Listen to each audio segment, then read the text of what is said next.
The paranormal, UFOs, monsters, mysteries. You're listening to Talking Weird.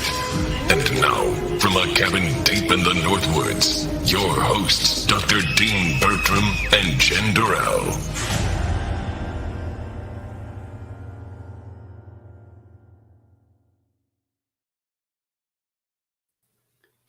Hey, baby. Hey, baby. Well, this is a kind of change of plans for us at the last minute. We were meant to be in Iowa together this weekend at Paranormal Con. What was the name of the con we were going to? Midwest Annual Paranormal Convention. Right. It's in Marshalltown, Iowa. Yeah, I was really looking forward to it, but yeah, a number we were of things.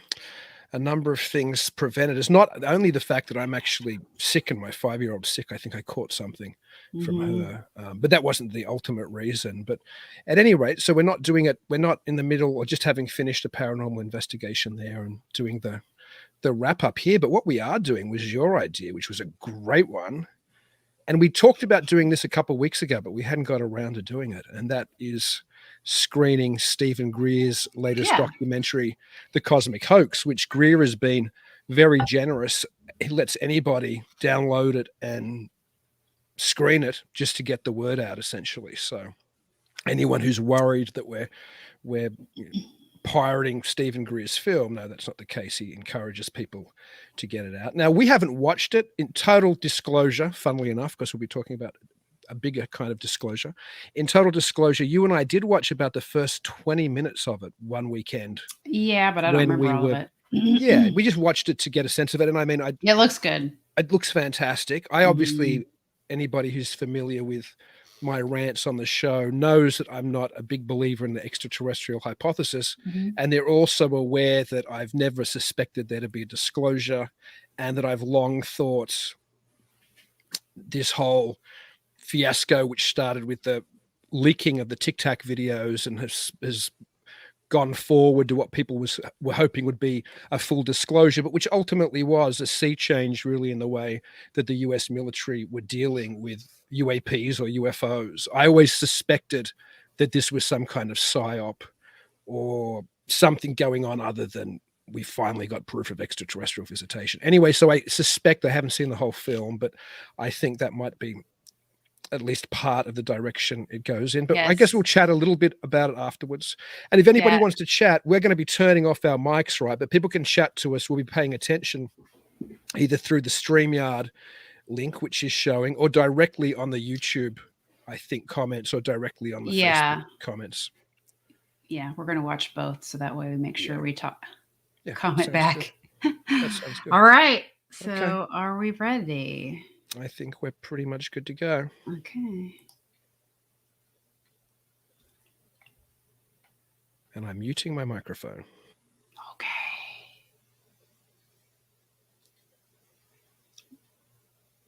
Let me get mine.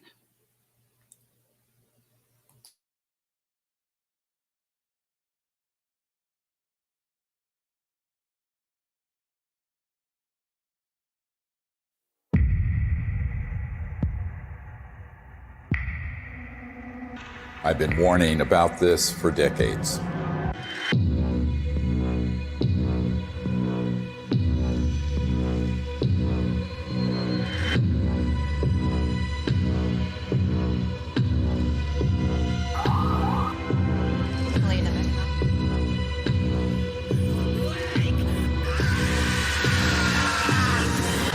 No, not that.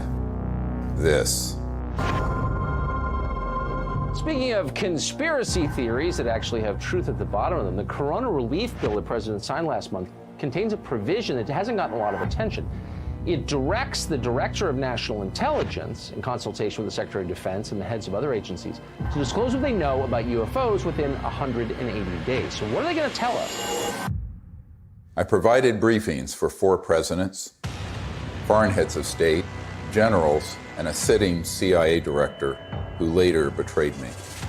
I've seen lives destroyed. William Colby has been missing since April 27th. His canoe was found washed up on the banks of the Wicomico River.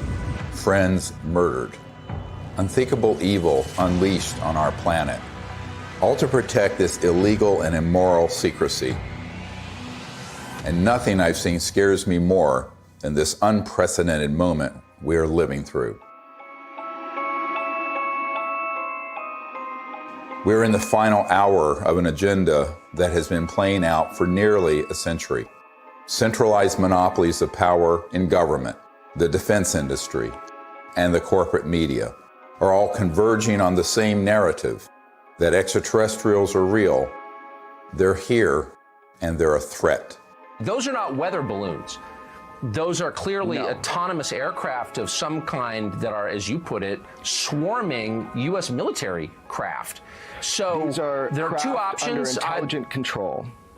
These are craft under intelligent control, and they're flying with impunity, Tucker, within our airspace, and they can outmaneuver, outperform anything that we seem to have. We need to find out who's operating them and also what the intent is. The truth is, we do know who's operating them. Some are indeed extraterrestrial, and they are absolutely not a threat, as you will see.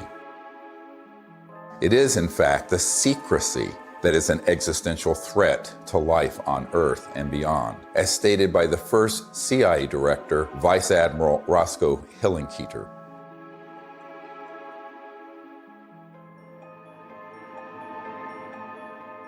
In 2020, I was asked to brief the President and Vice President on a situation that completely spiraled out of their control. They had been lied to, just as you have been lied to. And we cannot stop what is coming if we don't finally confront the truth.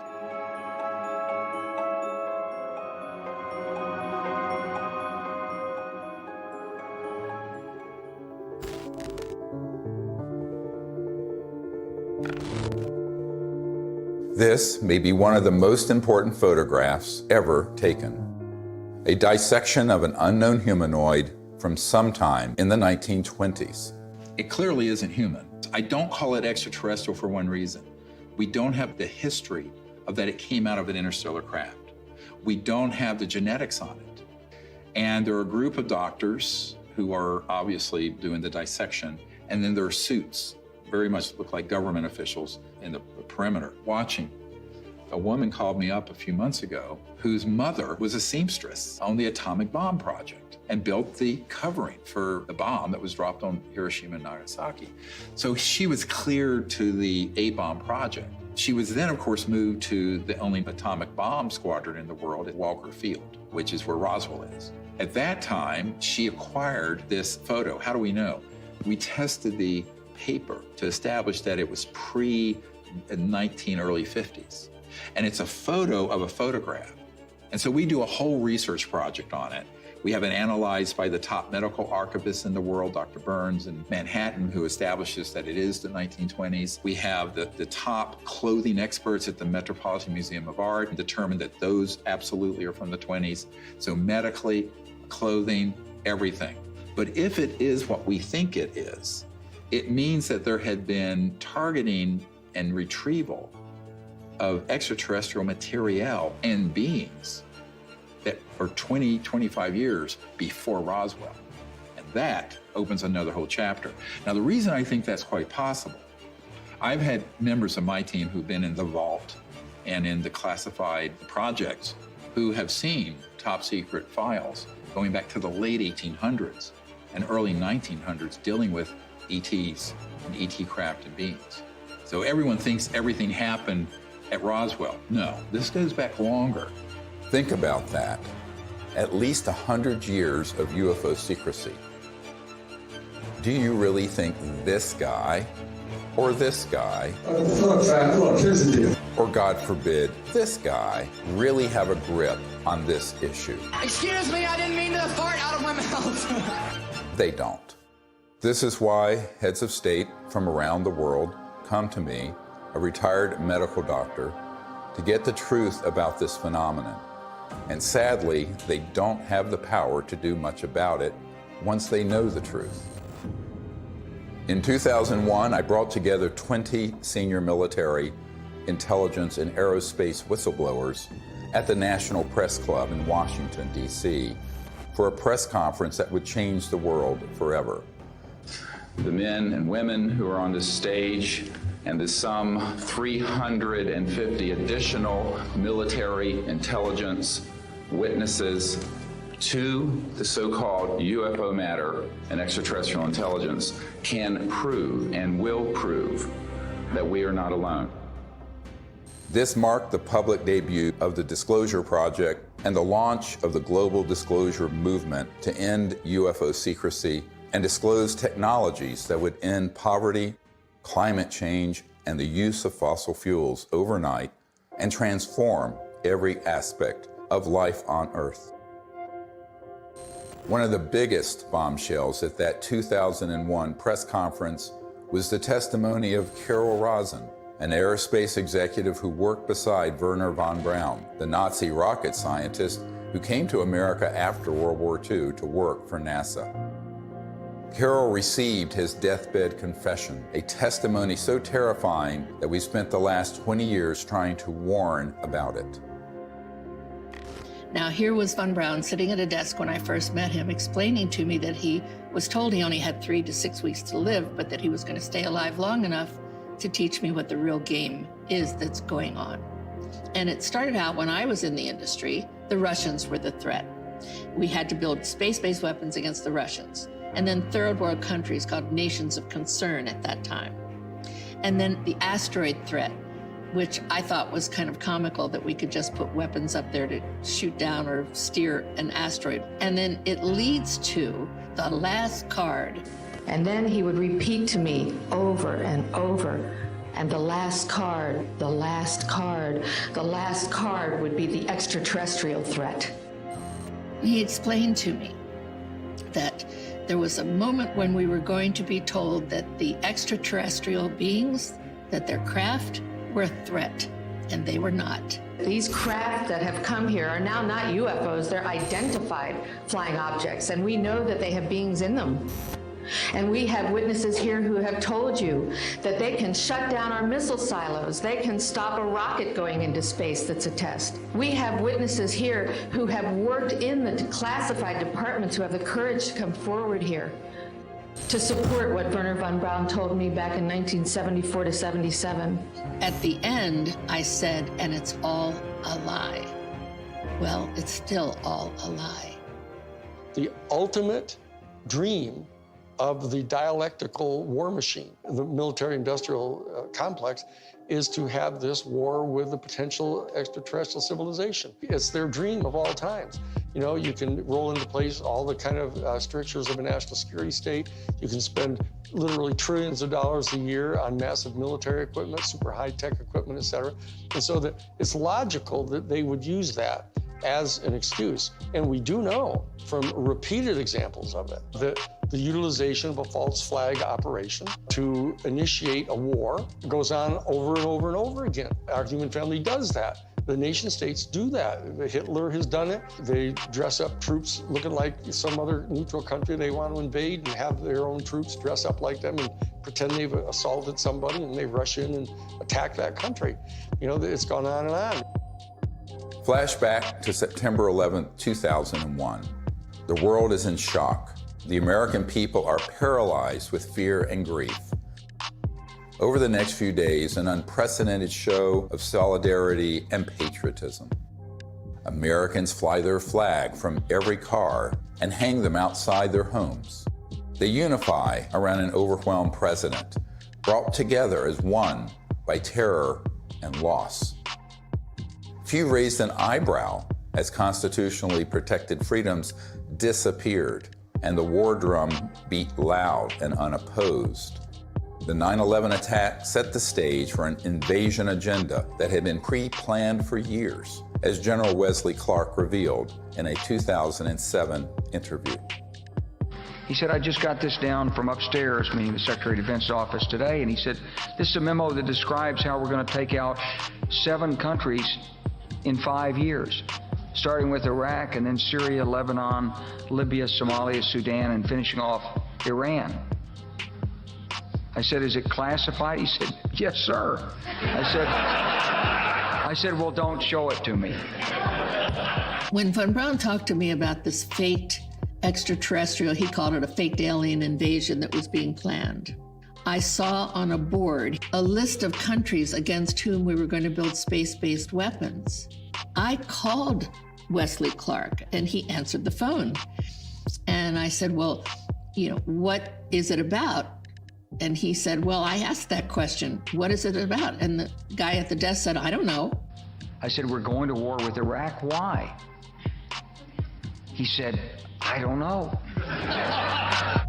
In its paper, published in 2000, Rebuilding America's Defenses, the neoconservative think tank Project for the New American Century asserted that only a, quote, new Pearl Harbor would generate the political will for the military and defense policy transformations the group desired. Indeed, these traumatizing events are always planned or hijacked in order to manipulate perception and manufacture consent for military action and the theft of our wealth and liberty. George W. Bush, Dick Cheney, and others had decided to go to war with Iraq long before Colin Powell gave that presentation. I feel like it was the lowest point in my professional and personal life that I had a hand in managing it. But we've come a long way since the 9/11 attacks. That same document that called for a new Pearl Harbor goes on to describe how we need to put weapons in space, and even predicts the creation of the Space Force. For a complete fascist takeover, the men behind the curtain will have to play their final card, a cosmic 9/11.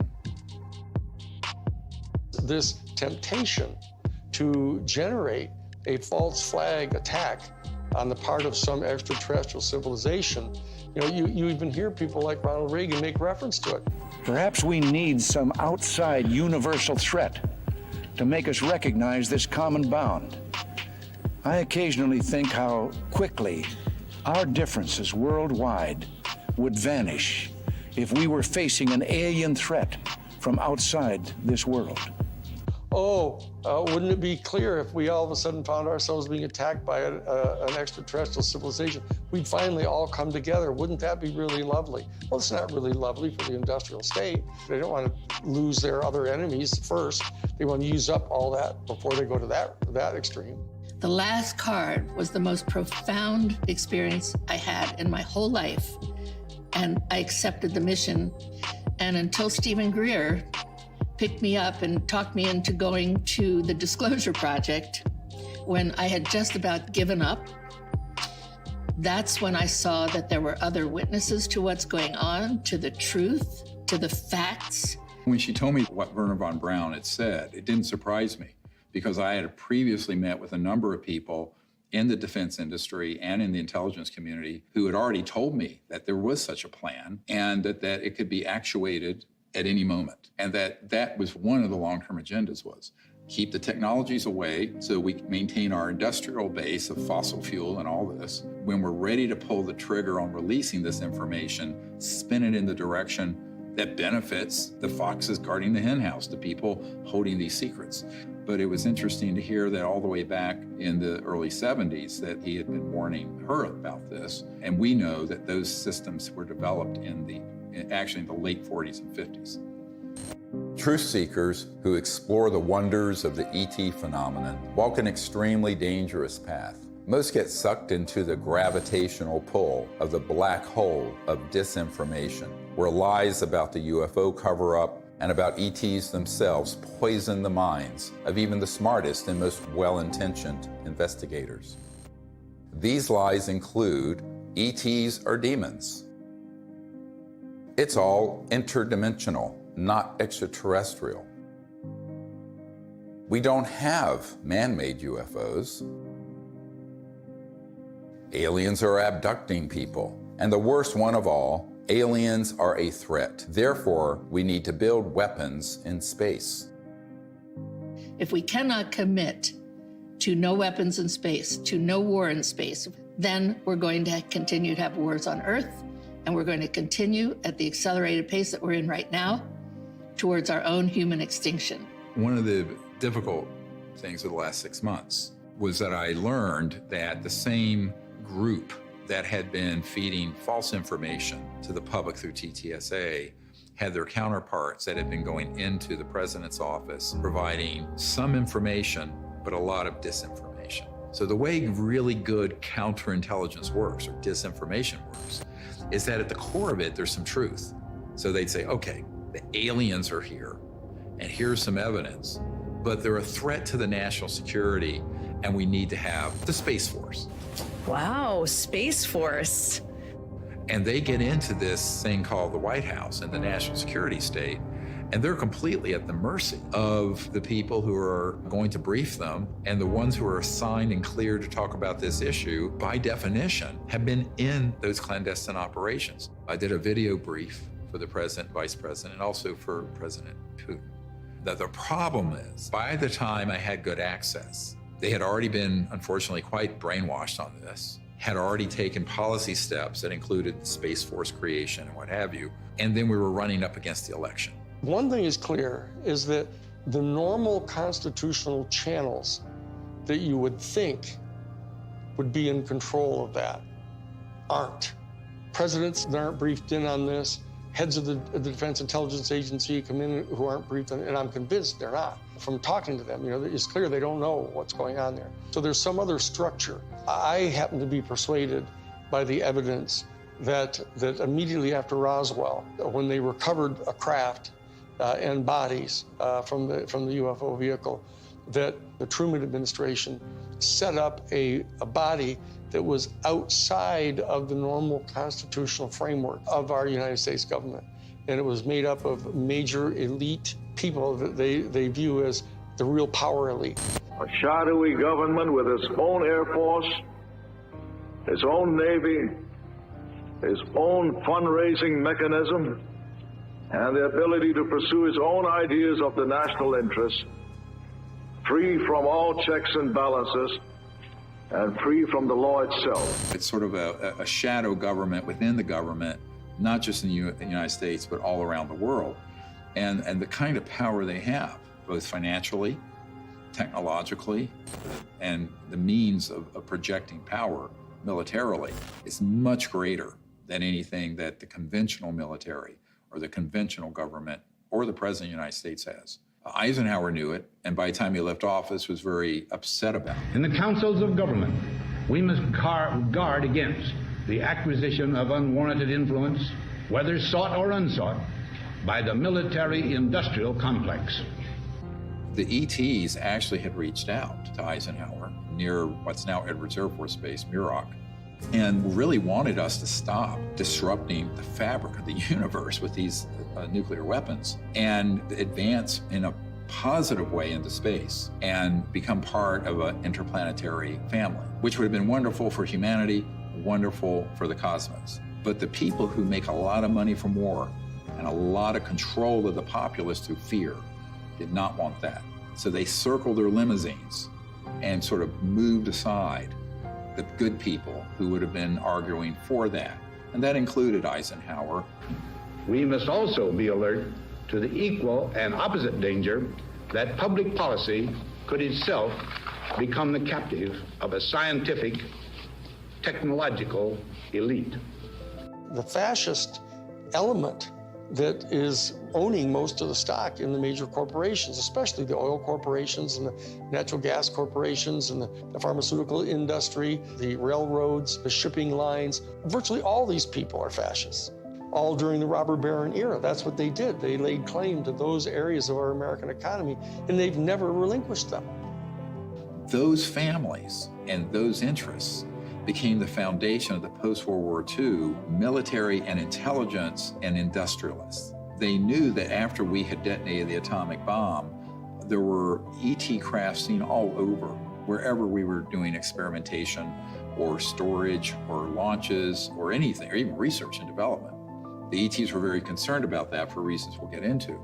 So the military-industrial complex, as Eisenhower called it, became very powerful and developed clandestine, covert, unacknowledged special access projects that eventually moved the president out of the way and pushed Eisenhower outside the inner circle. I tell people that that was the era when the presidency was decapitated. Fascism isn't, somebody wearing, a monocle and 6-league boots with a saber scar, and all that stuff, and strutting around in Nazi uniforms. A fascist is a person who believes that the best way to develop the economic resources of the planet and to distribute them among people is to get a hold of them and have exclusive privileged access to these strategic raw materials, and have the corporations that have access to these strategic raw materials, and to be able to put them through the machinery that they pay for and that they invest in and establishing in producing these products and hiring people. And they believe that that's the best way to have their economy function. And so that the instrumentalities of the state, of the government, are put at the disposal of the private interests of the corporations. That's exactly what was going on in Germany. The Krupps and the ball bearing factories and the IG Farben corporations, all those big, huge corporations in Germany, they were all privately owned. In fact, they were financed by Brown Brothers Harriman and giving the loans to the post-World War I Germany to build them back up. Andrew Mellon had intimate dealings with Hjalmar Schacht, who was Hitler's private banker. And so did Sullivan and Cromwell. I mean, this is dirty, nasty history. Oh, invest in Nazi Germany. Hitler's a great guy. He's a Republican. Don't worry about it. You'll make lots of money. And then Standard Oil, through straw man in Portugal, all during the war. I mean, business thrives during war. You know that. It's a racket. That whole concept of fascism, and it's a word that gets totally misused because people somehow conflate it with just authoritarianism. But it's a very narrow definition, and it's an accurate definition of what it was that the Central Intelligence Agency was doing, actually promulgating the private interest of the major corporations. And they were putting at the disposal of the interests of those corporations all the instrumentalities of the United States government, most importantly, the military and their intelligence operations and their covert operations. We're keeping the oil. We have the oil. The oil is secure. We left troops behind only for the oil. Because they basically believed that what's good for General Motors is good for America. And it was an entire theory of economic development. And so that they viewed anybody who interfered with that in any way at all as an enemy of the United States. And so that's how the national security state got really established and institutionalized. And so that when they encounter an event like Roswell, where this extraordinary technology crashes, they realize that there's this extraterrestrial civilization that's got this technology that is way beyond anything we've got. Their instantaneous response to that was, let's get it for us. And that we'll have it, and it'll give us this overwhelming advantage over any of our adversaries that are threatening our world dominion, or our, what they call full spectrum dominance, was their actual term that they used. My granddad and I, when we were talking, I'll never forget it. He said, he was talking about Patton.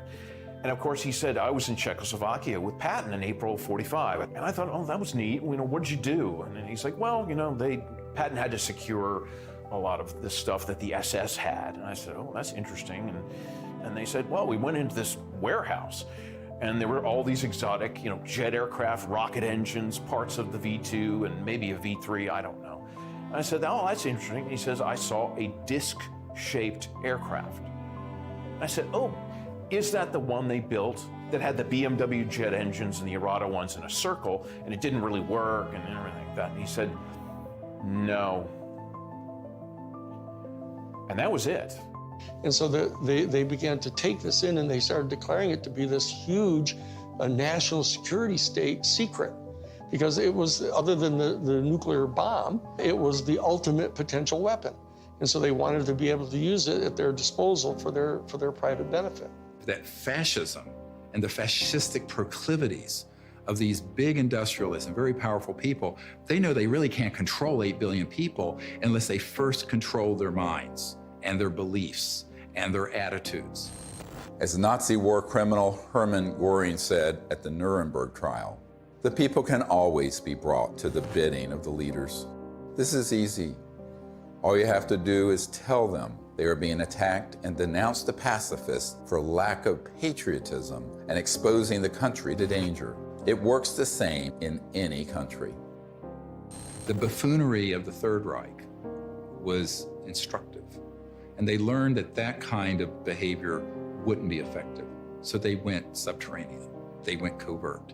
People don't understand. We won the battle of World War II. We did not win that war.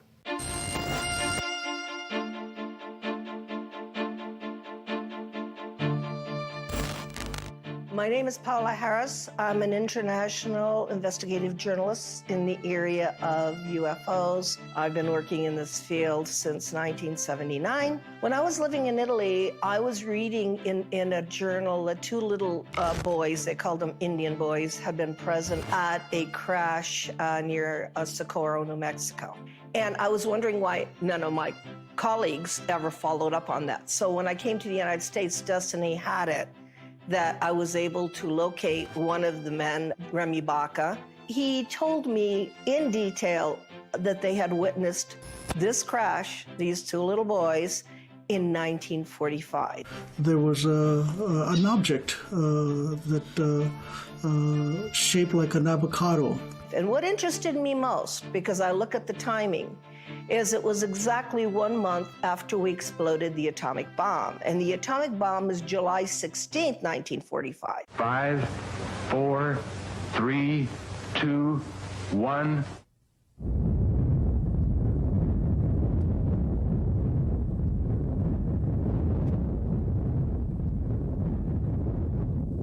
And they actually went up to the crash site and saw three beings.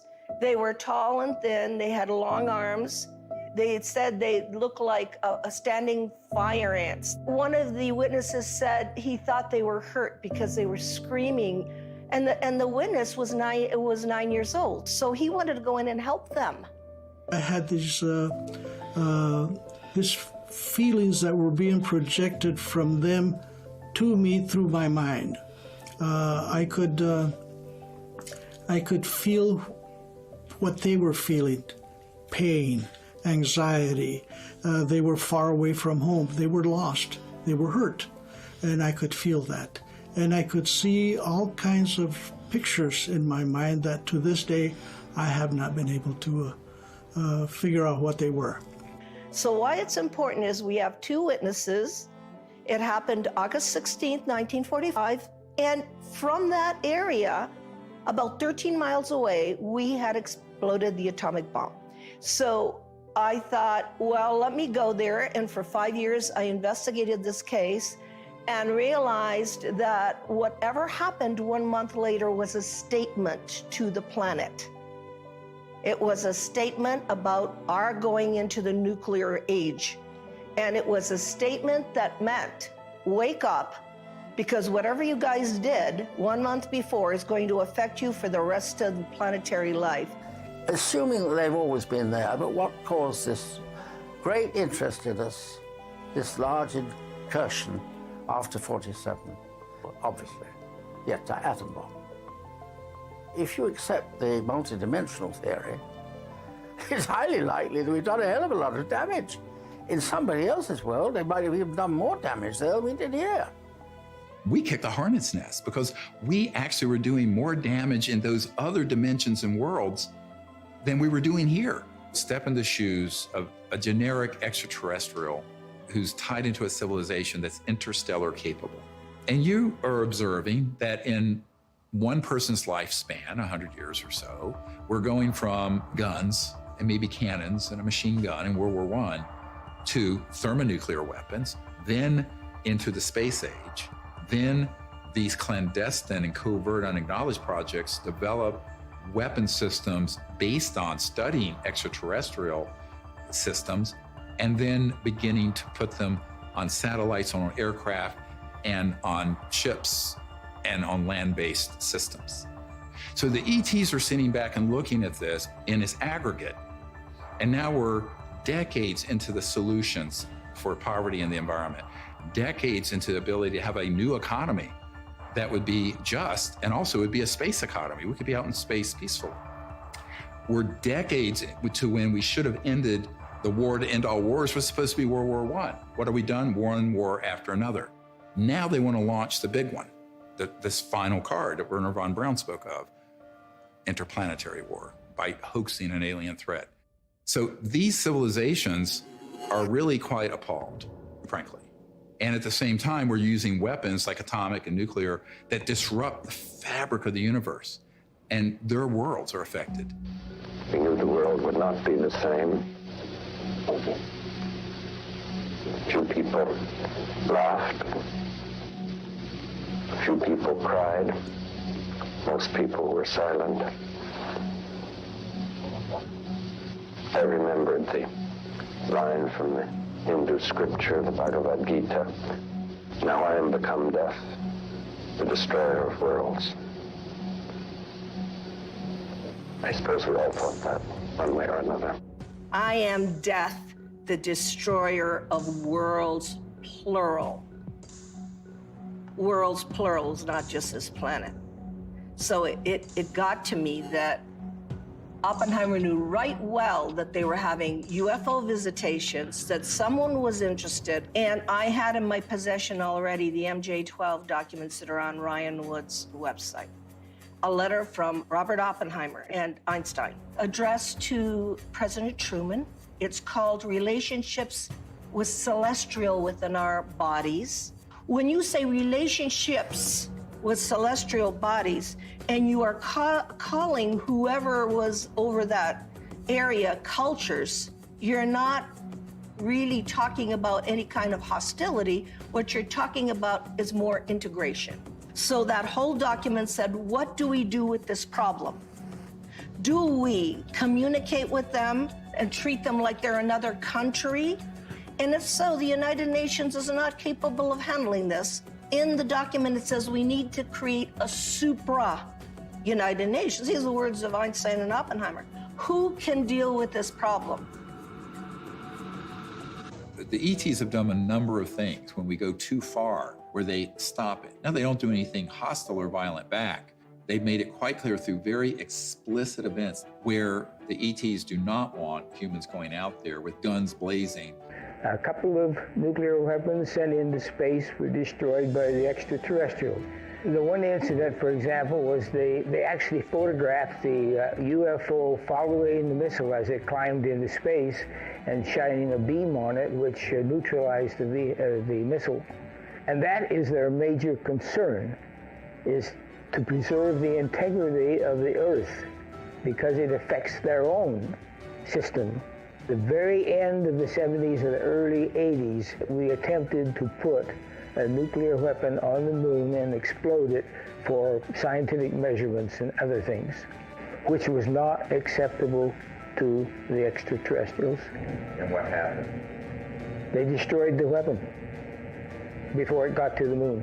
The idea of any explosion in space by any Earth government was not acceptable to the extraterrestrials, and that has been demonstrated over and over. And what's the consequence? How is that demonstrated? By the destruction of any nuclear weapons sent into space. If they were hostile, they would have just eliminated all that testing. They don't. I find out that is not the way they operate. They warn. They say, what the heck are you doing to your beautiful planet? And you have a choice. We have a choice. We can listen, or we can let it happen.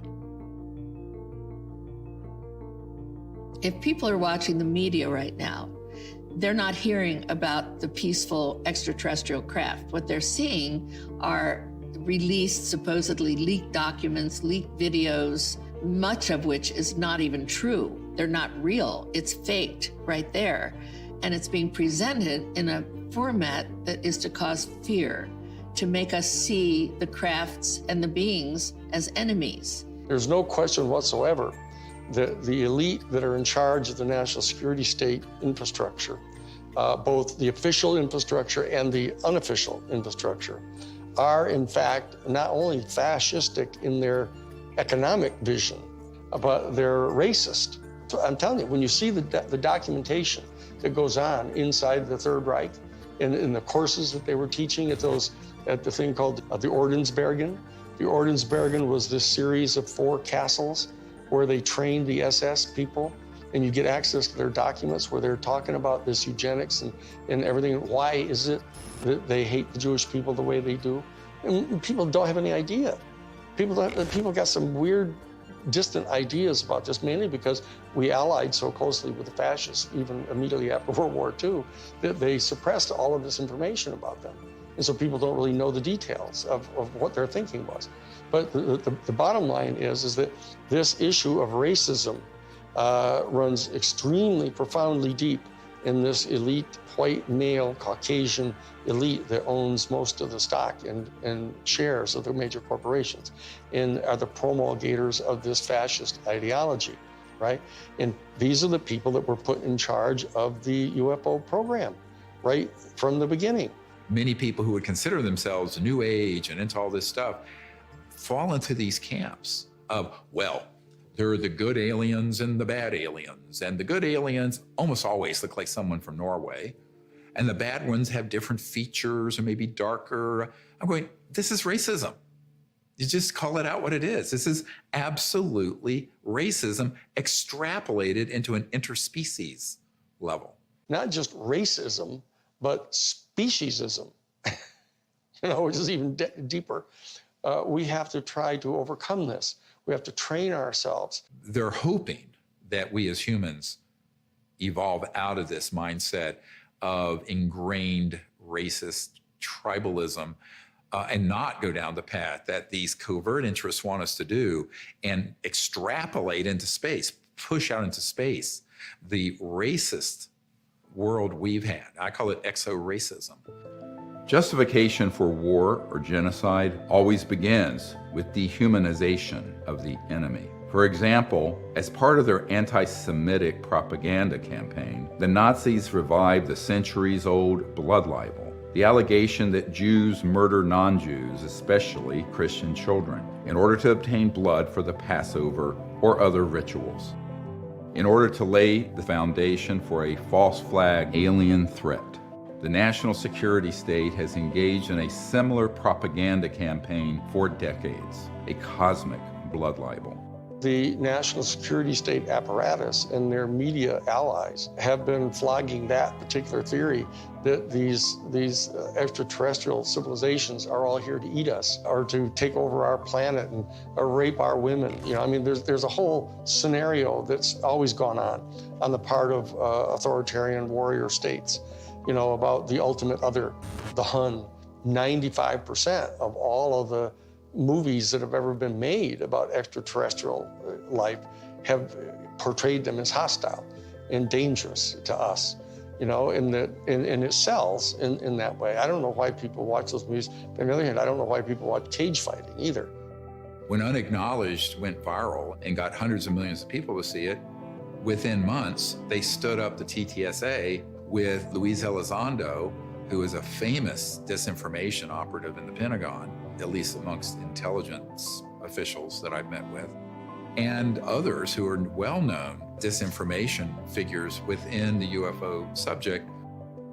That began the whole process of trying to pull the narrative back to, gee, we don't know what these are, but here's the evidence that we're, quote, leaking, which wasn't a leak, it was a controlled release. And then they hit the button, so the mainstream media that will take dictation from the intelligence community begins to cover it in the New York Times and CNN and every network around the world. Whereas the Disclosure Project has 100 times more direct military witnesses and better evidence. And they wouldn't touch it because it doesn't have the threat narrative attached. It doesn't have the agenda attached. The UFO threat is being exposed by this former Defense Department official. There are unidentified vehicles violating U.S. airspace with unknown intentions and extraordinary capabilities being encountered by U.S. military personnel. We don't know where they're from. Chris Mellon, descendant of one of America's most influential families, oversaw the budgets for some of the military's most top-secret weapons programs. I think there's a reason they picked a Mellon. This is a tradition in our family. As you said, the Mellons were the first family of intelligence that will go along with, we need to do this for the good of the country.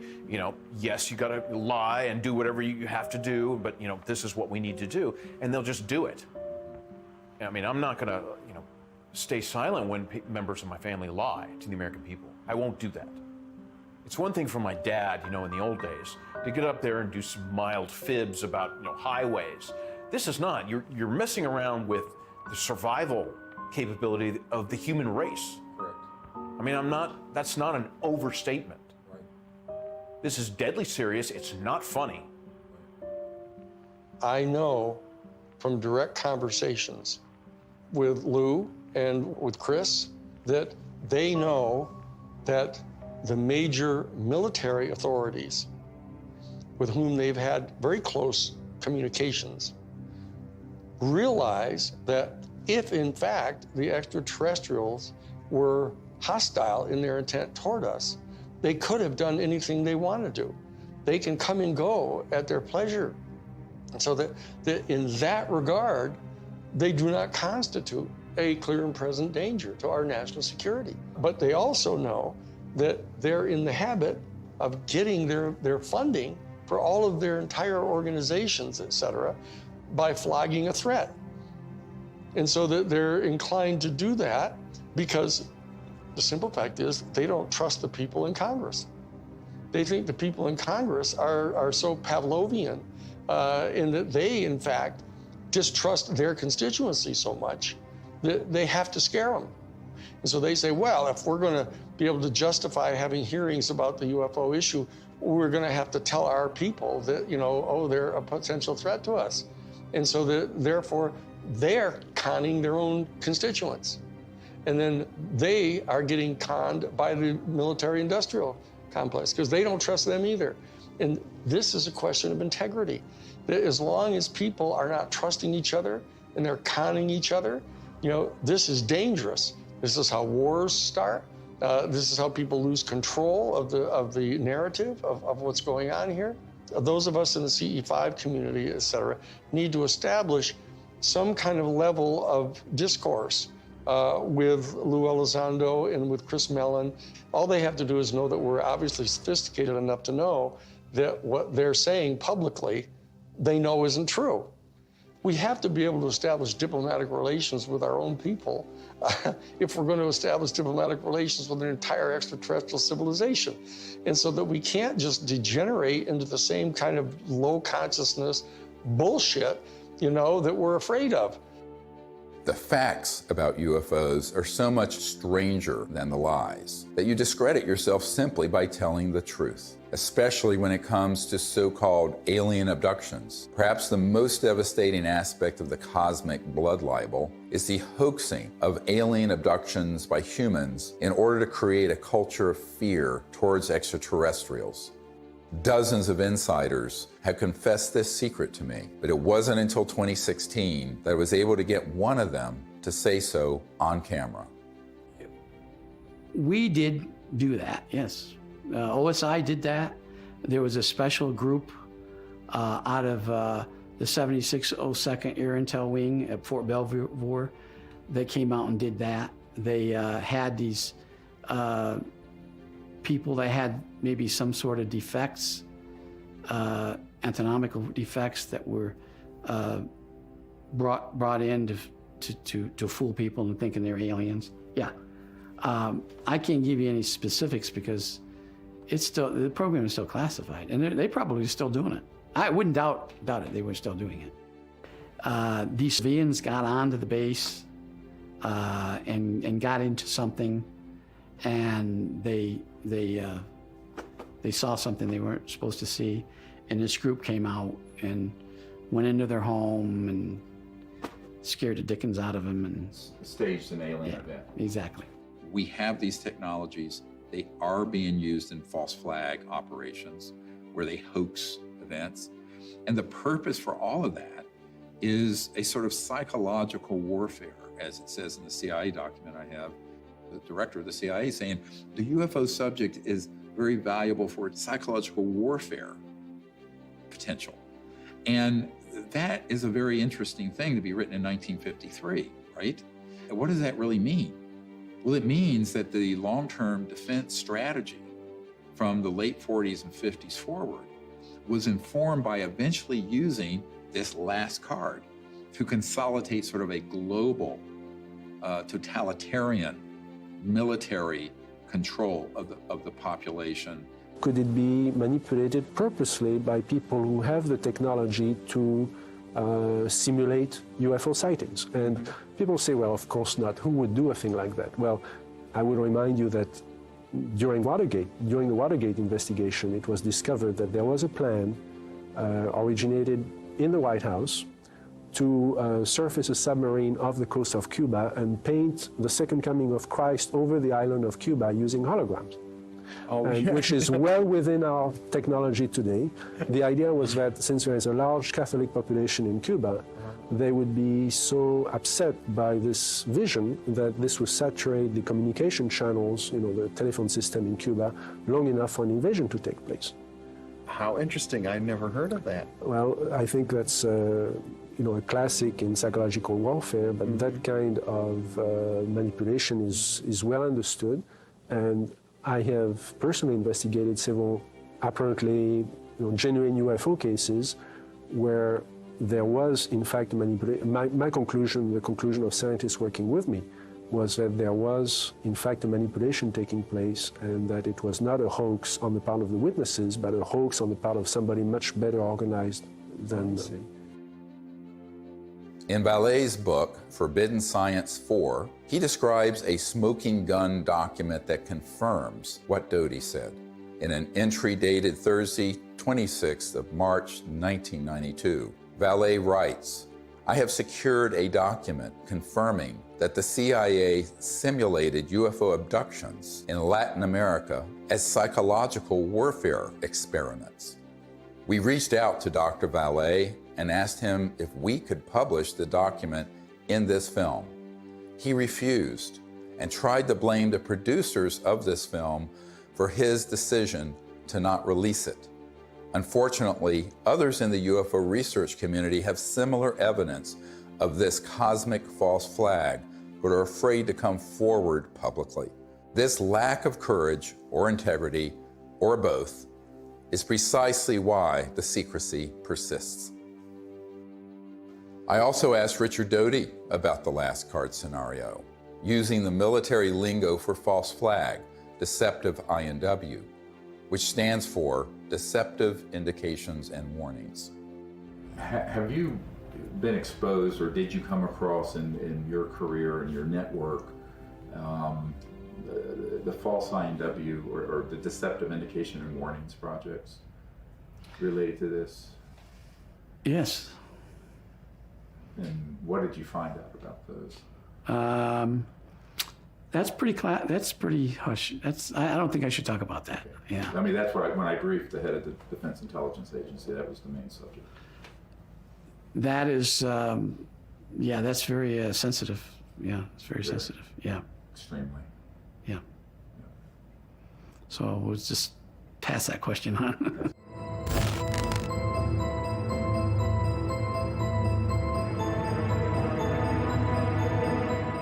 Colonel Corso was given the job by General Trudeau for the Army in research and development of foreign technology. But the foreign technology is really foreign. I mean, it's so foreign, it's out of this world.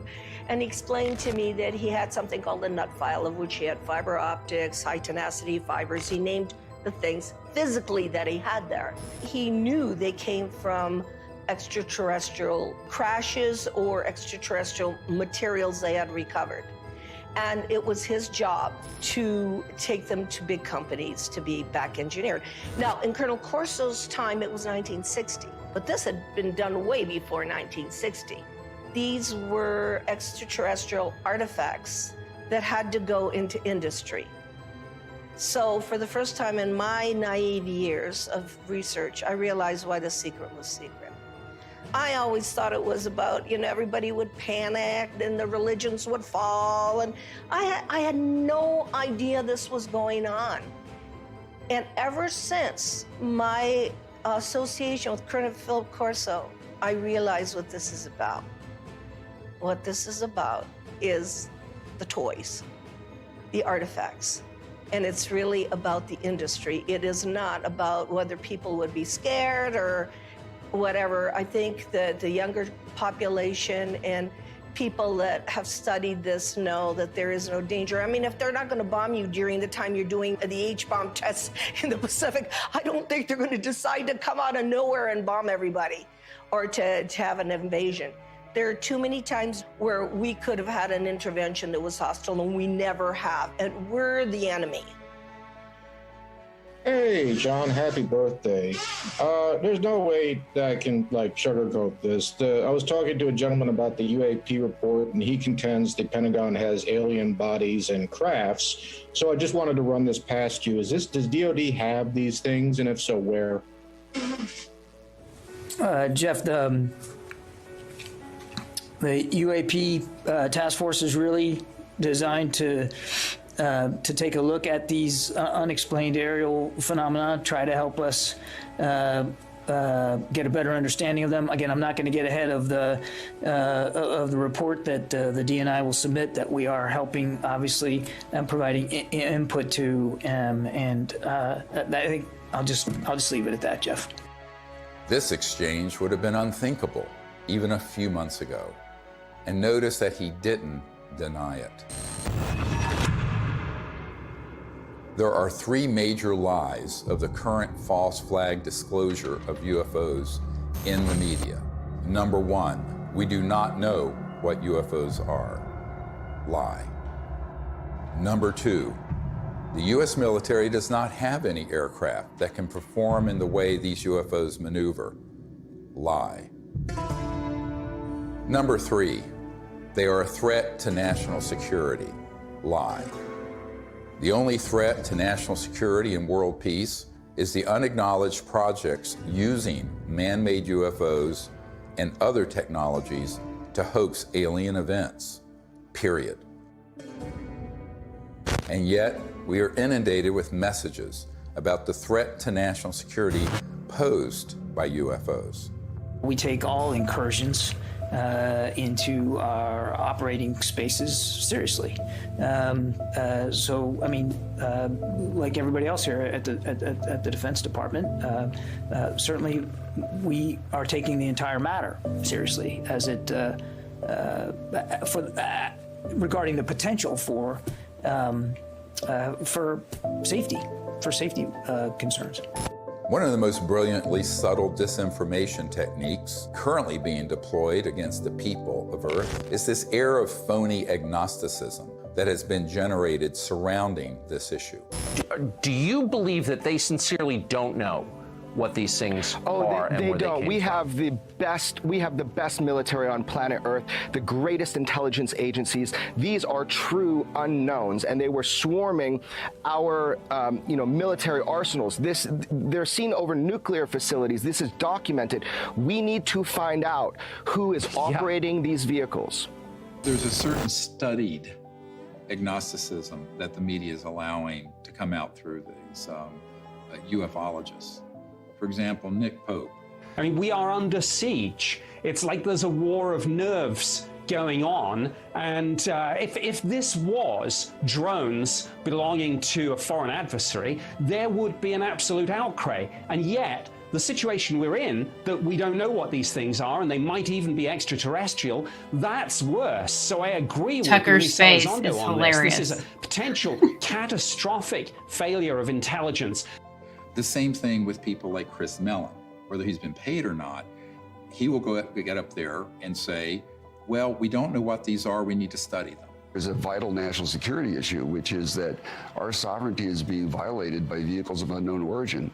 Chris and I have met, we've talked about all this stuff. I think the TTSA program was a little goofy with Tom DeLonge. This is a mechanism to change the way the government acts. You're going to see us dealing with the Senate, us meeting with the intelligence services of other governments, and everyone is coming out of the woodwork and saying, this is real, we got to do something about it, and it very well could be a threat, but we can't put our head in the sand. Former Blink-182 frontman Tom DeLonge launched To the Stars Academy, or TTSA, supposedly to bring scientists and whistleblowers together to advance the disclosure of UFOs. In reality, this was a thinly veiled front group for the Defense Intelligence Agency, staffed with notorious spooks like Jim Semivan the former head of covert operations, domestic, for the CIA.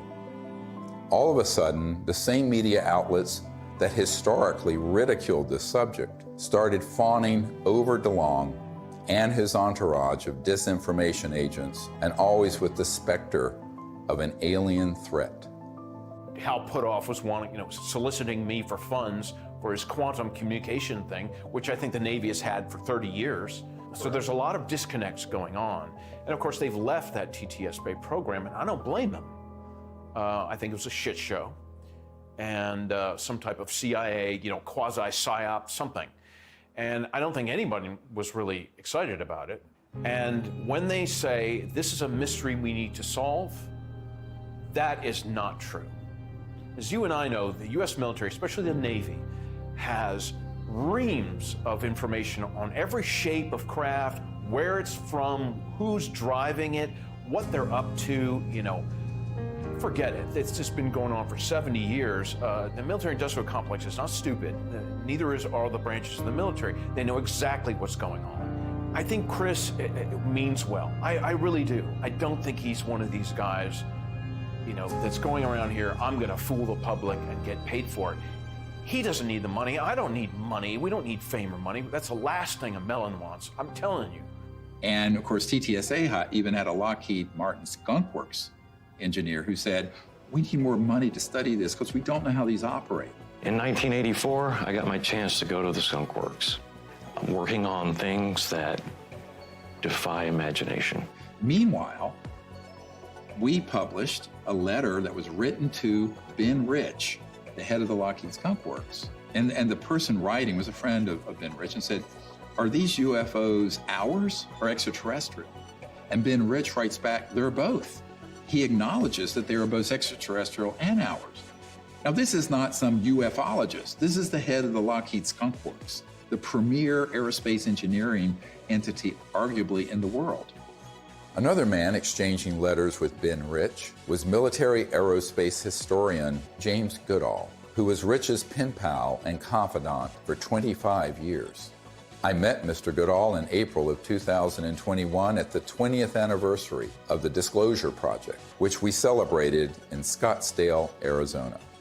He was dying of esophageal cancer. This is the mid-90s. He'd already retired from Lockheed. And I tracked him down. He was at USC Medical Center near the end of his life. And we were talking about John Andrews and some other stuff, and we started talking about UFOs. And he said, Jim, we have things out in the desert that's 50 years beyond what you, and he was talking directly to me, beyond what you can imagine. And if you've seen movies like Star Trek or Star Wars, we've been there, done that, or decided it wasn't worth the effort. I said, Ben, you want to expand upon that? And typical Ben response was, no. The first time I realized that some of these vehicles were actually man-made was when I met aerospace illustrator Mark McCandlish, who testified at the Disclosure Project press conference about a highly classified air show at Norton Air Force Base, where reverse-engineered flying saucers were unveiled for those with a, quote, need to know. A male staff member in Congressman Brown's office not only confirmed the exhibit, but the fact that there were 3 discs at that exhibit. These discs were hovering off the floor without any visible means of support. They were referred to as alien reproduction vehicles, also nicknamed the flux liner because they used high voltage electricity. This is a diagram that I made based on a sketch that Brad Sorensen did for me in rough form shortly after he had his sighting, and subsequently cleaned that drawing up and made it much more accurate. And that's the drawing that Dr. Greer is holding there now. Later on, I obtained photographs that were taken in 1967 by a military pilot, Harvey Williams, flying a C-47 for the Air Force at 12,000 feet, approximately 25 miles southwest of Provo, Utah. This particular vehicle matches the so-called ARV in all proportions and respects in terms of the detail of the shape of the craft. News articles from the 1950s describe how we were on the cusp of unlocking the secrets of gravity, which would unleash a technological revolution. But suddenly the articles stopped without explanation. This is the point where we cracked anti-gravity technologies and it went totally covert. And this Tic Tac, the word is, it's Lockheed Martin. It's the successor to the TR-3G Black Triangle model. Elizondo just will talk the bark off a tree. He goes in circles. He's a great counterintelligence guy. I'd love to get into a debate with him, but of course that's never going to happen. Well, this is a document that was obtained through the Freedom of Information Act, and it demonstrates quite clearly that we have had issues with these, if you will, these UAPs or UFOs in the vernacular for at least 70 years, at least since 1950, probably earlier. And this is official U.S. government correspondence. This isn't some eyewitness report from a civilian. This is official government documentation from military personnel to very senior military brass. And what it says is very quite compelling that, look, we've had a lot of military and intelligence eyewitnesses, to include special agents and scientists, and all of them are seeing these things. And more importantly, the frequency has occurred on a regular and continuing basis over sensitive U.S. military facilities. And this has been occurring, Tucker, again, since 1950. The U.S. government has finally admitted that this is not some sort of secret U.S. technology. Quite the contrary. Over the years, dozens of defense and aerospace industry insiders have briefed me on what they were really working on at places like the Lockheed Skunk Works, going back to the 1940s and 50s. Many of these man-made aircraft have been spotted by thousands of eyewitnesses and become part of the UFO lore, indistinguishable from actual ET craft. These rogue, covert operations within the military-industrial complex stage thousands of sightings, abductions, mutilations, and disturbing encounters with our public-facing military, knowing these incidents will be mistaken for ET craft. This confusion between what is extraterrestrial and what is man-made is essential for pulling off a false flag that would be blamed on aliens.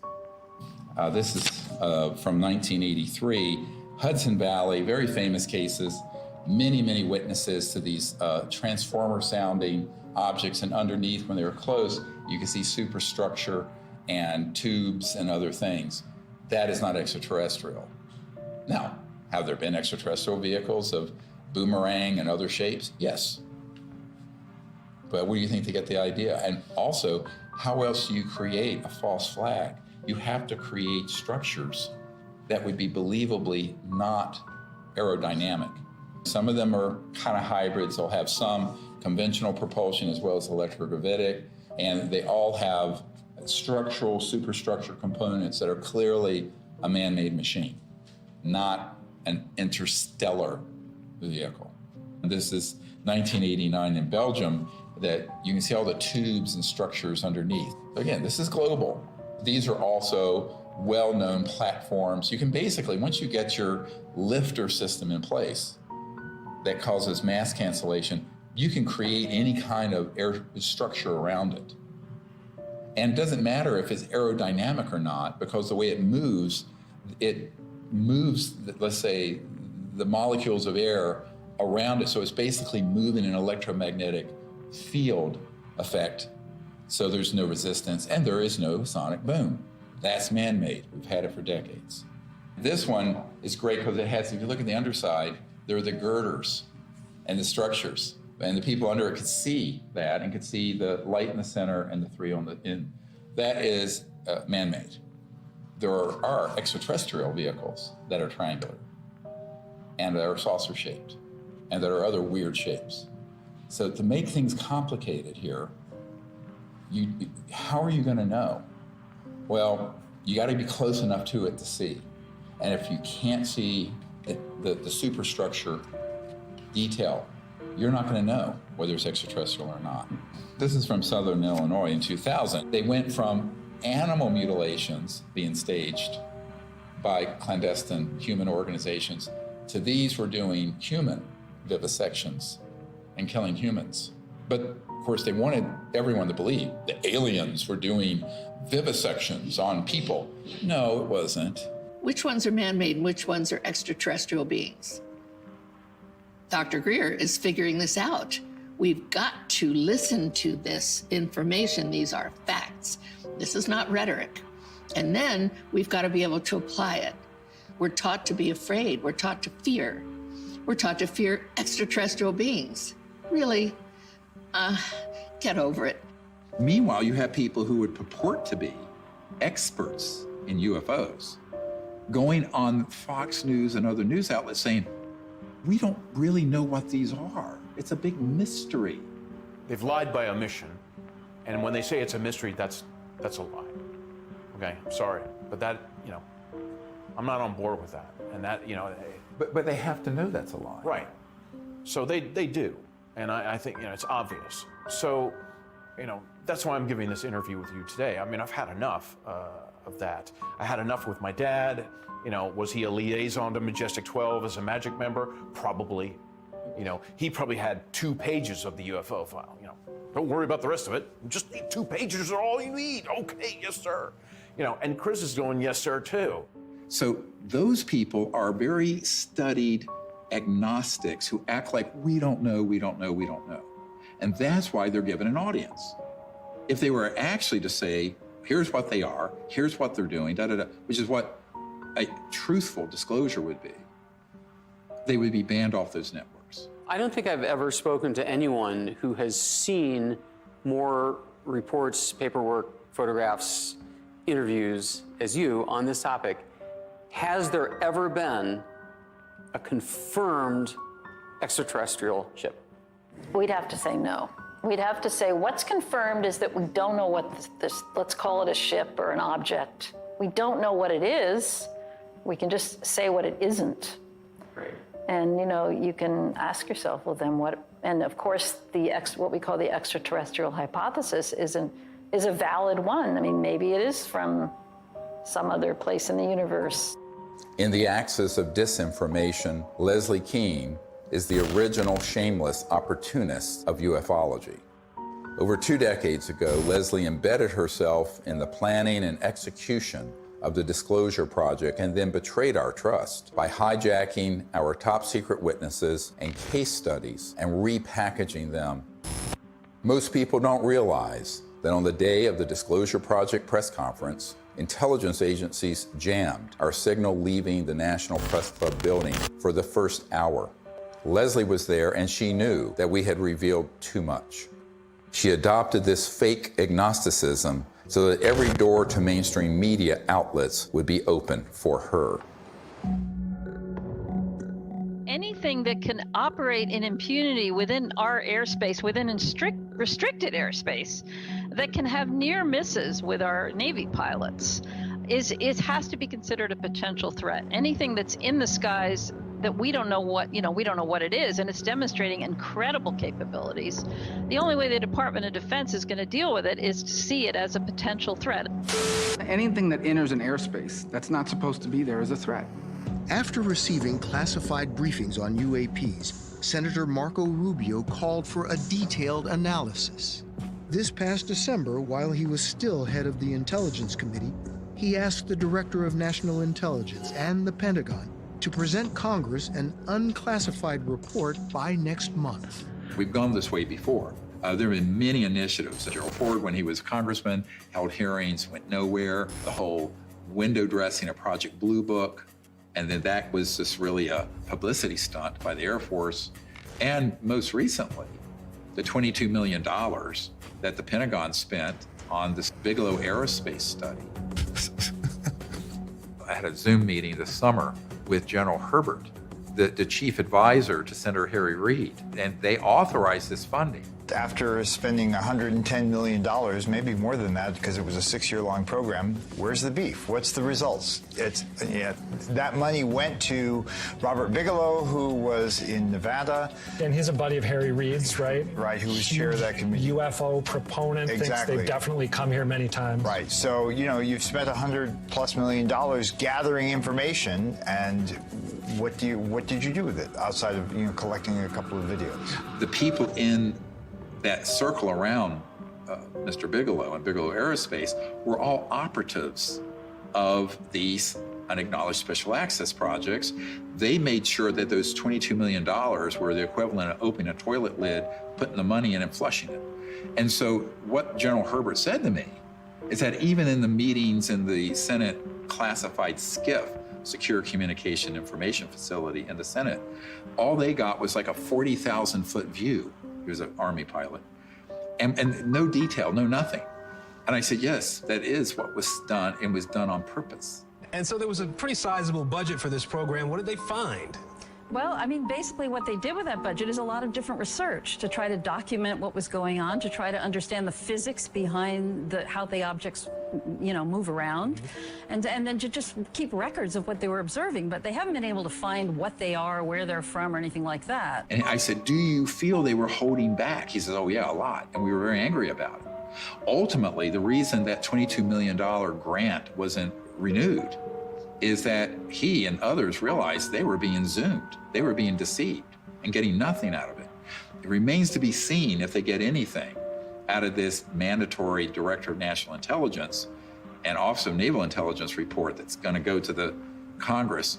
I think that the more information that's in it, it could be even more dangerous than nothing, because I think they will cherry pick cases that they will spin as evidence of a national security threat.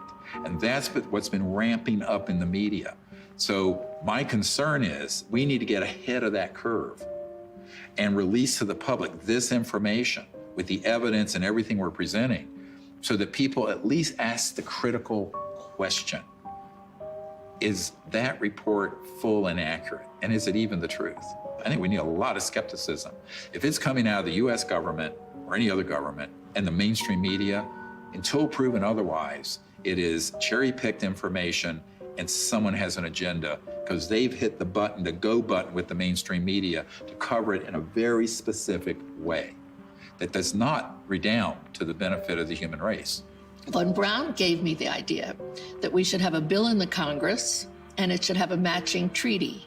Well, we did for a while, but in the Congress it didn't work, not in this country. So I went international. And international is where I found some intelligent life that was really willing to create an agreement, a treaty, to prevent the placement of weapons in outer space. Да, наверняка инопланетяне в той или иной форме и том или ином образе присутствуют на планете Земля, потому что из миллиардов галактик, по теории даже вероятности, не может организованная разумная жизнь существовать только на планете Земля. Но пока инопланетяне своим присутствием не нанесли никакого ущерба землянам, инфраструктуре и вообще живым организмам на Земле. Поэтому говорить о том, что есть инопланетная угроза, это, наверное, не соответствует реальности. The beauty of having these Russian generals come forward and say this is that we've had a lot of, like Colonel Corso and others, come forward with evidence. Now we have these senior people in Russia, and we need more countries to do this, where they unshackle their leaders who know the truth of this and speak the truth to the world community. Now, if you listen to a lot of people, you hear, there are already weapons in space, blah, blah, blah. But the fact is, if anyone reads this treaty, which is hard to get them to do, it's on peaceandspace.com, then you will start to see, and it does tap people, along with the treaty, CE5 events where people can actually have an experience. What more do we need? Well, if you're listening to the scientific method that's been taught to most of us, there's no evidence, we're still looking for it. That is ridiculous. What about the people like me, like Dr. Greer, like 900 other witnesses? What about them telling the truth, risking their lives? The courage that it takes to do this, I haven't had it until now. There is another path, just outside the gravitational pull of that black hole of disinformation. It's the path I've spent my whole life fighting for and protecting.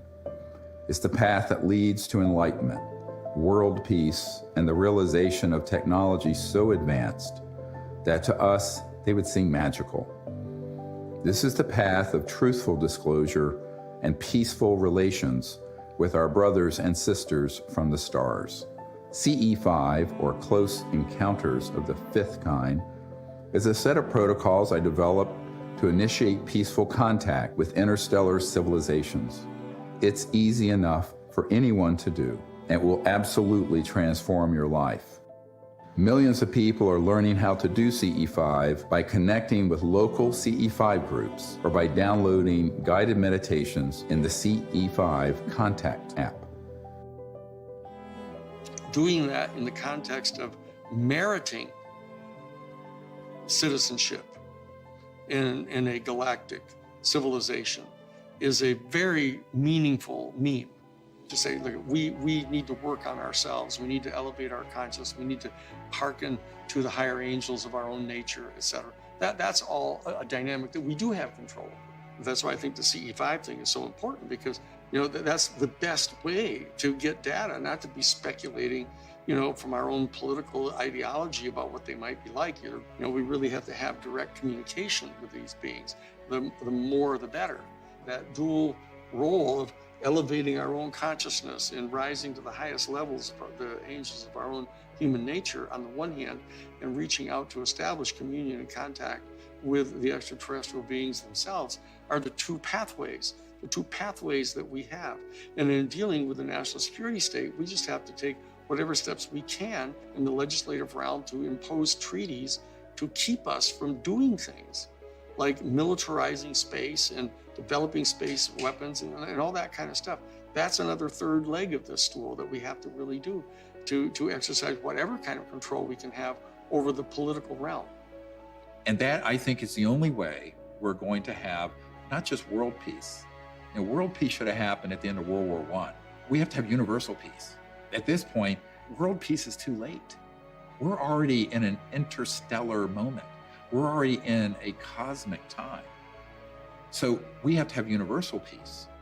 And universal peace comes from both our external policies and behaviors and from within, the great peace within, the state of universal consciousness. As we wrap up this film, we are seeing the threat narrative intensify by the day.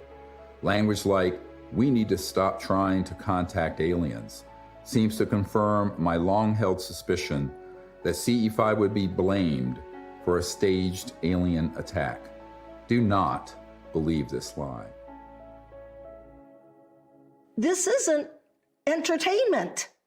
This is our survival. I saw that Dr. Greer would never stop doing this until he took his last breath, and that he needed help with this. This is not about us. It's not about, fame, fortune, money. There's no money anyway in all this.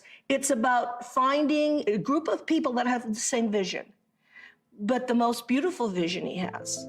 And I've attended so many CE5s, is that he has found a way, a non-hostile way, to communicate with who's ever out there, because whoever's out there is depending on him to change this situation. So that, for me, is the most important. The CE5 protocols that everybody can do is going to make a darn difference. So for me, the Disclosure Project is a miracle. And it hasn't been easy. It has not been easy. Can I give you a hug? I love you. You just keep going. We're here. You just keep going, okay? I'll never leave you, so you just keep going. Do what you do. And do what you do the best, because if we don't do it, nobody's gonna do it. Do you understand that? Okay.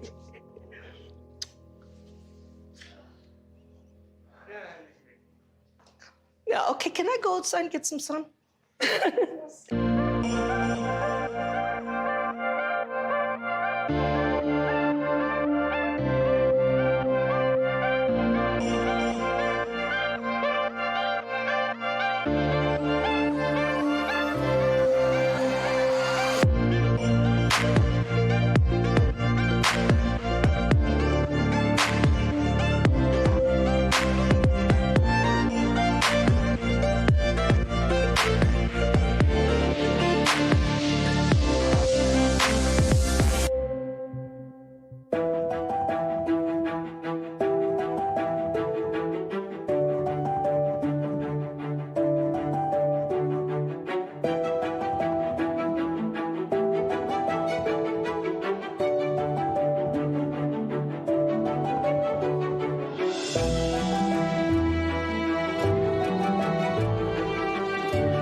Okay. Oh, my ears hurt.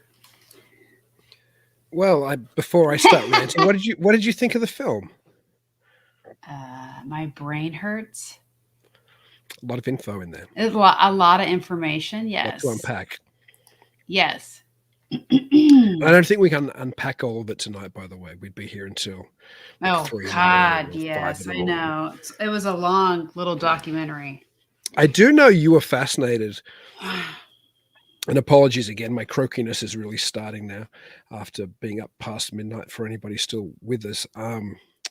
I know you're fascinated with the whole CE5 initiative. I know you yourself have thought about maybe partaking in it. Do you want to tell us Well, a little yeah, bit about just that? out of research. I'm curious.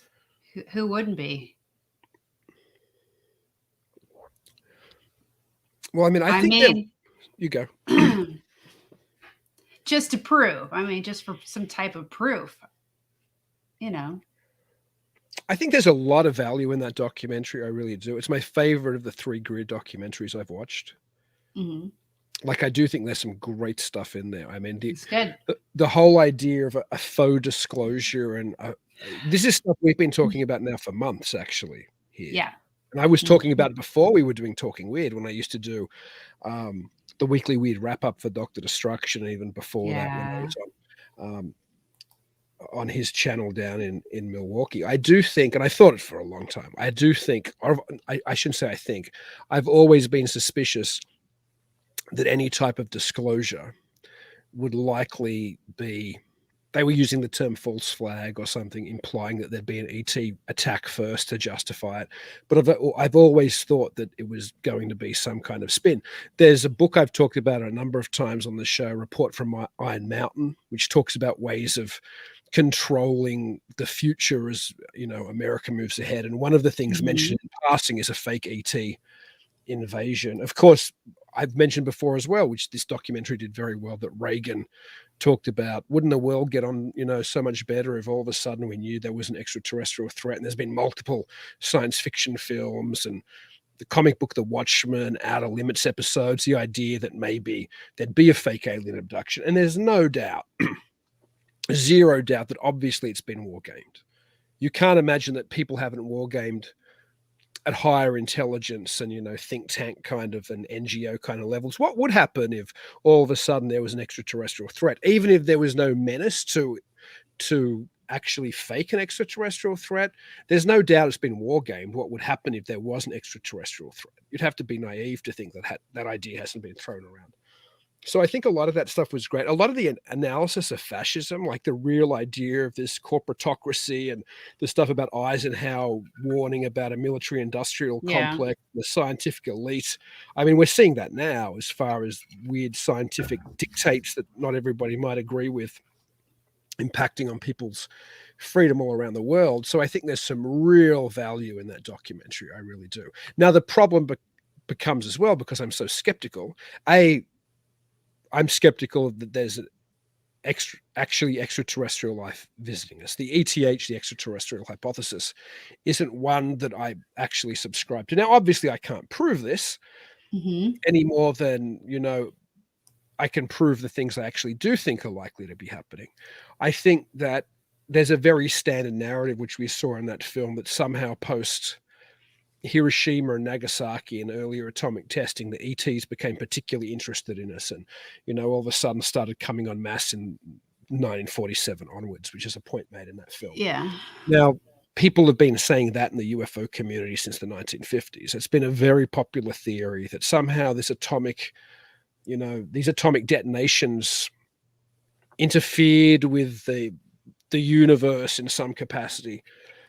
I think those atomic detonations did interfere to a degree with our imaginations of what the thing was, because to all of a sudden suggest that there was no weird lights in the skies or no weird interactions with non-human beings prior to 1947 is naive. It just seemed to reimagine itself after 1947. And that's where perhaps my interpretations is closer to a John Keels or a Jacques Vallée, who featured in that documentary, of course. So I mean, yeah, I certainly can't prove one way or another whether there's really good extraterrestrials, and then at the other end of the spectrum, there's the government playing this disinformation game, which seemed to be the gist of the documentary. I do suspect there's a disinformation game being played, but how we can determine that there's genuine extraterrestrials, that's another story altogether. Yeah. You know what I was doing the whole time you've been ranting or talking? What's that? I had to write it down so I wouldn't forget. I'm gonna have to start doing that. Good idea. Yeah. So one of the things that I thought was really neat or odd was our world affected theirs. So that's a different it's something to think about. I'm kind of curious of, I guess you can go further back to like the Egyptians and, you know, they thought, you know, the aliens were there. And then of course, Enoch, what the aliens were. Well, they were angels. fallen angels. Yeah, right. Yeah, there's just the Book of Enoch. so much different type of information that you can link them to. Mm-hmm. So there's like all these signs throughout all these thousands of years trying to supposedly guide us in the correct direction, right? Isn't that what Greer is saying? Yeah, to an extent. I think tying that into Enoch and earlier interpretations, I think one of the things I had the biggest problem with, which is probably a little throwaway, which maybe a lot of people wouldn't have had a problem with, was when he was listing all the lies. Yeah, I just now saw this comment, so I'm putting, hey, that's I just love what I that just it's said. Alex Bleeping Jones. Wood And there carving. certainly have been carvings of thing previously, Mothman 46. There's no such thing as UFO. There is no such thing as a Exactly. UFO expert. We No, all I- just are hypothesizing. I just put down, I asked a question like, Okay, you've got some how, reactions there. how is Tom, what's his name? DeLonge, DeLonge. the dude from, what's Blink-182. that band? Blink-182. But let me say this: in How is he fairness an to expert at in fairness to UFOs? Tom DeLonge, his Angels and Airwaves music is spectacular. The I'm not music's sure if great. that qualifies him to No, be an expert. I like his music, but I Yeah. don't understand how all of a sudden No. he's just knows I his shit can't. about UFOs. That the Wha- whole to the how the whole To the Stars Academy thing, I've always been super suspicious of. That's something I enjoyed as well in this documentary. I've long been saying it's like that ongoing kind of all the way back to NICAP, way back with Kehoe in the 1950s, that these organizations, these civilian organizations, always seem to have people who are like ex-CIA directors or ex-military intelligence, you know, high up in the... because he's Richard Board, love it. But, I missed the one before it, but that's all right. I mean, Oh I'm well, glad- I already posted that one. Okay, I'm glad to see people Yeah. people engaging. But I mean, I think what I was saying, the thing that was almost a throwaway in the documentary, but to me Yeah, he is something I totally disagreed with, Yeah. is the idea that maybe I think it said ultra-terrestrial or extra-dimensional. Now, I think that extra-dimensional is a weird sci-fi type term, and even ultra-terrestrial was something which has been misused, and John Keel himself would have talked about how that term's been kind of used in another way to necessarily the way that he meant. But perhaps extraterrestrial manifestations are part of a deeper, ongoing, strange history of contacts with something which isn't human, or maybe it's something which is a projection of ourselves. Also, the idea, coming back to you and the Watchers. No, I never bought into it either, Mothman 46. Also, to tie back into the Watchers that you brought up, and the whole Enoch thing, and the point in that same moment where it was dismissive with the text on the screen saying, you know, that there's been these lies there. I don't know. I think interdimensional was the terminology. Another thing was that they're demons. Well, I'm not sure if they're demons or not, but I'm certainly very sympathetic to the idea that they might be the same things that we talked about as being demons. Now, somebody who looks at it through a modern lens goes, well, way back, Enoch was, and the Bible was misinterpreting demons. They were really extraterrestrials. The angels were really extraterrestrials. But that's just us looking at something through our cultural lens. And that comes back to what I'm talking about, the atomic age, how it changed to be extraterrestrial. I think that's part of the culture. I think when we had contacts with these strange creatures post the atomic age and going into the space age, and when all the pulp magazines at the time were talking about space travel, and we were really beginning to get up Demons to are that not kind of demons. level. I'm not exactly sure what demons or not demons is, or maybe daemons. I mean, the Patrick Harper idea that of daemonic reality, when he talks about daemons spelled Daimon as opposed to Yeah. Demon, there's a suggestion that there might be something, Or invention of our fears. perhaps, but there's a suggestion that there is this other intelligence that we interact with. And listen, I'm even quite comfortable suggesting that on some level we might project this. I mean, it's very difficult to think about how the esoteric actually works and interacts with us, you know, how these other things, these other intelligence, whether they're entirely independent upon us or whether they're painted within the kind of the image that we expect them to be.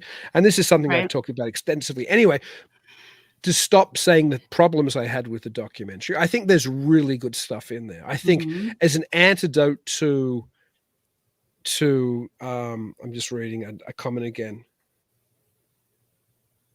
Yeah. Well, perhaps that's true. Mothman 46, perhaps. I think that getting aside of my problems with the dismissal of and also the dismissal of Jacques Vallée in there a little bit as well, who Yeah.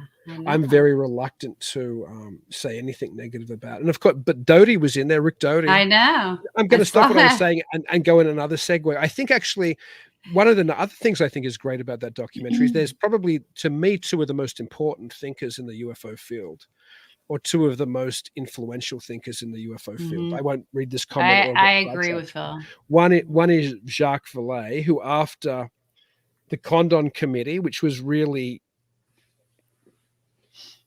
when they didn't mention Condon, but they mentioned the lead up to it. They mentioned Gerald Ford, who when he was a congressman and he initiated, after there was the swamp gas incident, in Michigan, I believe, he initiated the fact that there seemed to be some cover up maybe, or the Air Force weren't really looking at it, and they pushed it off to an independent scientific inquiry, the University of Colorado. This is back in the late 1960s, headed by Edward Condon, who was one of the great physicists of the day. And the Condon Committee, or the University of Colorado report on UFOs, or whatever it was called, came kind of to the conclusion that that whatever it wasn't a threat to us or national defense or anything. That's why it's fascinating now, because the Air Force has gone the other way and said, well, maybe this could be, or not the Air Force, the Navy or the DOD or whoever did the release said this could possibly be a threat to us now. So that's a massive change from 69 onwards. Anyway, my point is that Jacques Vallée, who had given some information to the University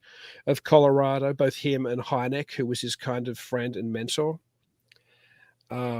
maybe you might be right. The Air Force mightn't have had any idea. That's certainly what Vallée, I think, was suggesting. But Vallée, who'd always been sympathetic to an extraterrestrial hypothesis, almost had this massive sea change. And that's really where we get the type of philosophy that I have, that this might be something related to an older occult tradition. When Vallée wrote after the University of Colorado gave its report, he essentially went away and said, science seems to be incapable of studying this. Maybe we need to look to older traditions. And he wrote the Passport to Magonia, or Passport to Magonia in 1969. And in that book, he looked at the commonalities between older fairy type traditions and modern UFO law. So it was fascinating to see Vallée in there, even though he was kind of dismissed because he wouldn't come forward and give some type of evidence that they wanted to. And the second person, of course, is Rick Doty, who I think is the next important. When I did my PhD thesis, both of those moments were essential moments when Vallée broke away and started this kind of para-ufology idea, along with people like John Keel, of course. But then when Doty was so influential, along with his U.S. Air Force intelligence asset, William Moore. So Richard Doty, who we saw in that documentary, for those who don't know, was an U.S. Air Force intelligence agent who channeled a lot of misinformation to people.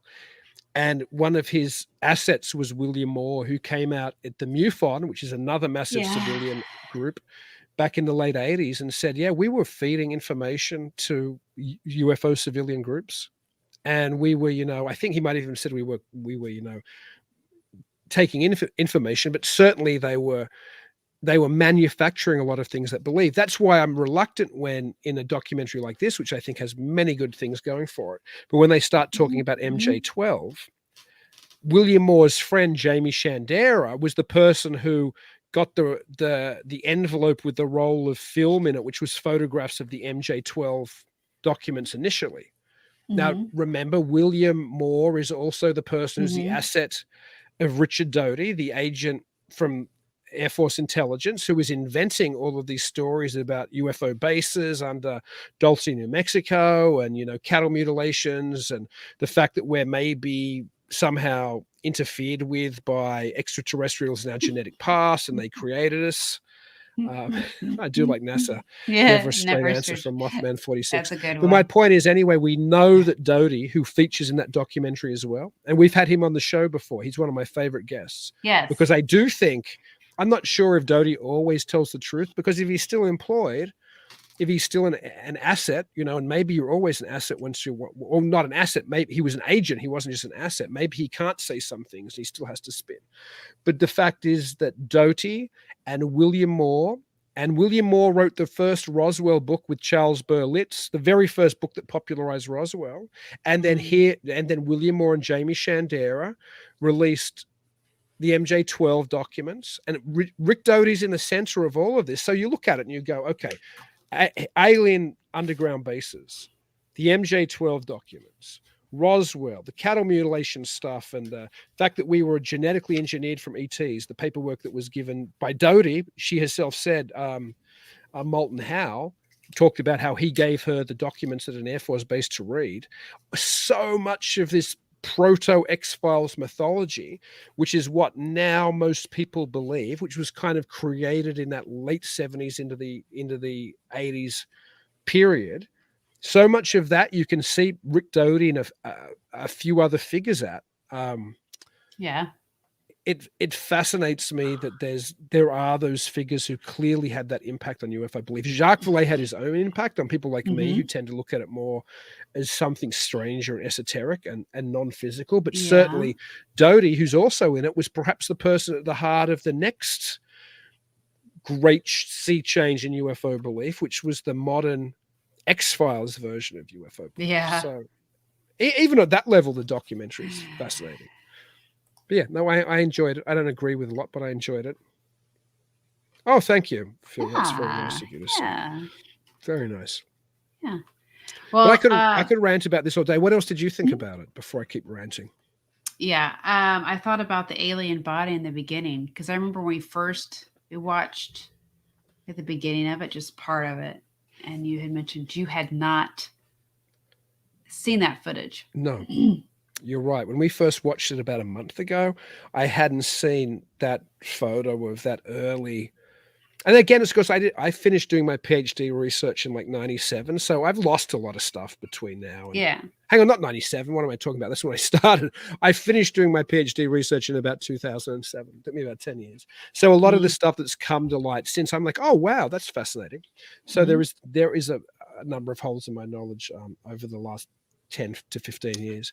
But yeah, I mean, I don't know. I haven't done enough investigations or research into that. I certainly know that a lot of the early things which were presented as genuine Roswell evidence just evaporated. One of the great dead ET photos supposedly from Roswell ended up being a photo of the mannequin in the UFO museum in Roswell. And that was pushed hard in Penthouse as a genuine photo of a dead extraterrestrial. But then when I went to Roswell, there's the alien. I mean, people had already worked that out by the time I was at the museum in 99. But that was pushed as a genuine photo. So I haven't done enough investigation. That doesn't mean that isn't a genuine photo. But I would certainly remember the old alien autopsy video as well that came out in the late 90s. I remember renting it. I watched it live, but then I think they released a video of it, which I bought. Yeah. It was that whole X-Files period when all of this kind of paranoia. Now, it's interesting because that paranoia came to the surface of alien crashes retrieved and alien abductions and cattle mutilations from probably from, I'm guessing, from the 80s through to the late 90s. That stuff, even into the 2000s, that stuff was just the primary focus of ufology. But it's interesting to me as an historian who's a little bit distant from it to see now that we return to fascination with actually footage of craft in the skies. Admittedly, most of that stuff's released by or leaked by the government, but it's interesting that we're going back to an examination of film or video or photos of physical craft.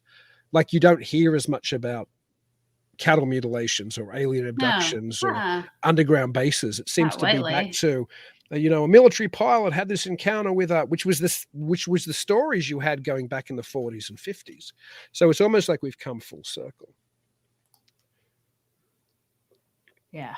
Belief is a strong motivator, Phil. And I certainly think that's why I myself even have to be careful, because I have my own belief system, and my belief system is probably that there hasn't been enough evidence to convince me of extraterrestrial presence. Yes, Roswell, Kecksburg, Flatswood, and Wheeling. I think that I'm very suspicious of Roswell now. I think there's been some fairly convincing academic work on that. I mean, I could be wrong, but the things I've read, I'm fairly sure that was a high altitude mogul weather balloon, which was essentially not really a weather balloon. It was testing high level radiation, and it crashed. And there's the people who did the study even said we lost one around that area, and it seems fairly convincing to me. A lot of the little gray men stuff comes much later, as far as people actually saying they encountered, they found dead bodies. A lot of that doesn't come until well after the William Moore, Charles Berlitz book I was talking about was released, or certainly around that time. I think that even when you go back to the very original story, they're not talking about finding, even though they said crash disk found or whatever the headline was back in early July of 1947 when it was released from Roswell Army Air Force Base. The actual copy of that talks about thin, weird material, and nobody said they actually pulled out a disk. It was all of this material, which sounds very much like the mogul high altitude balloons that would test. As far as Flatwoods, Flatwoods is fascinating. I mean, I think that I'm not sure if Flatwoods convinces me of there being an extraterrestrial. Did the boys and the woman who discovered that thing on the hillside have an encounter? I'm sure they did. They encountered something. I don't know what it was, and it very well could have been something beyond a standard natural kind of explanation. Kecksburg's interesting as well. I'm not sure what exactly happened there. I mean, I think one of the things we learned from that documentary is that an awful lot of this stuff is probably military technology being tested. So I'm pretty sure if something crashed that we were testing, there would probably be a lot of secrecy around recovering that as well. I think that's a lot of the real value in that documentary, actually, and this is why I'm not sure if you need to go it could have been, Phil, it could have been misidentification. I'm not sure. But I think one of the real values in the real value in that documentary was the idea that a lot of this stuff is probably ours. There's a report written by a CIA historian, as in a historian who was actually employed by the CIA in the early 90s. I don't think I read it till the late 90s or early 2000s, where they say, we knew about 60+% of the stuff being reported was our technology, and we just wanted to spin it. It worked for us to have the US public saying it was ET. And I think that's very similar, as I've said before, to a lot of the things being tested in Area 51, to a lot of the points that Greer makes in that documentary, where you can see craft, where you can see the kind of the aviation type lights or whatever they're called, the navigation lights. Yeah, that's right. I think Mothman 46 is dead right. And again, I think, funnily enough, talk with somebody whose name is Mothman 46, I think that some of this is probably something very strange and something beyond my ability to identify it. But I still think at the same time, there's an awful lot, particularly in things seen in the air post World War II. There's an awful lot of our technology being seen. you know, and Yeah. whether some of that is retrieved from Nazi technology, which was one of the points. Some of that von Braun stuff was fascinating in that documentary. I mean, I don't know whether some of this was stuff that the Nazis were testing or not. That's part of the mythology as well. I have no idea. I do know that that the black budget of this country probably is billions and billions of, unaccounted for dollars. And I find it difficult to believe that the technology isn't well above what we expect to see as standard aviation technology. That's why when somebody watches one of these craft or one of these videos and goes, well, that's light years ahead of what we have. Well, the person seeing that probably doesn't have the top secret clearance to say whether he would know what it was or wasn't. Yeah, that's a good point as well. I mean, who knows, Mothman 46, whether something is traveling where we can track it or not. I don't know. To be honest, and I think that's where Vallée was right in Messengers of Deception. I don't think they named that book, but they talked about some of that theories and they had an interview. I think some of this stuff is manipulated by some type of human agency, whether private or governmental, or as the documentary suggested, with some type of modern fascism where there's this blend between state and companies or corporations anyway. What about the missiles that they ended up talking about? I mean, do you know anything about that? Have you heard that story before? Sure. I've certainly heard that supposedly ETs have turned off or, deactivated our missiles and things. I think those stories have been going back for decades now. And who knows? I don't know.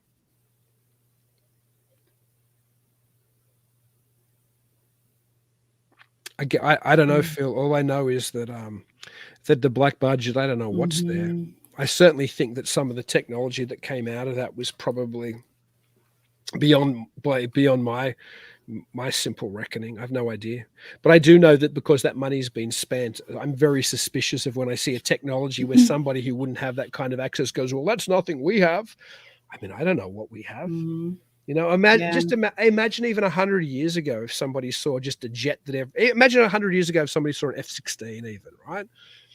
It would have been like, that's beyond anything we could imagine. But if there's been a black budget here working for like at least hardcore since the post-World War II years, Lord knows what they have. And there's the guy from Skunk Works. What's his name? I forgot. They quoted him in that. The guy who's one of the main people, one of the main high-end, high-level, aerodynamic, whatever you want to call it, creators, like military aircraft creators, saying, it's a very famous, what's his name? It's Ben Rich, I think, right? Says something along the lines of, if you've seen it in Star Wars or Star Trek, we made it. And I think that probably isn't that crazy or an exaggeration. If you've got billions of bucks thrown at you, Lord knows what's being made. Yeah. Because again, the difference from what we saw 100 years ago to what we have today is even the stuff we know we have today. It's unrecognizable. So what happened if there was this alternative secret technology being built with all of this money?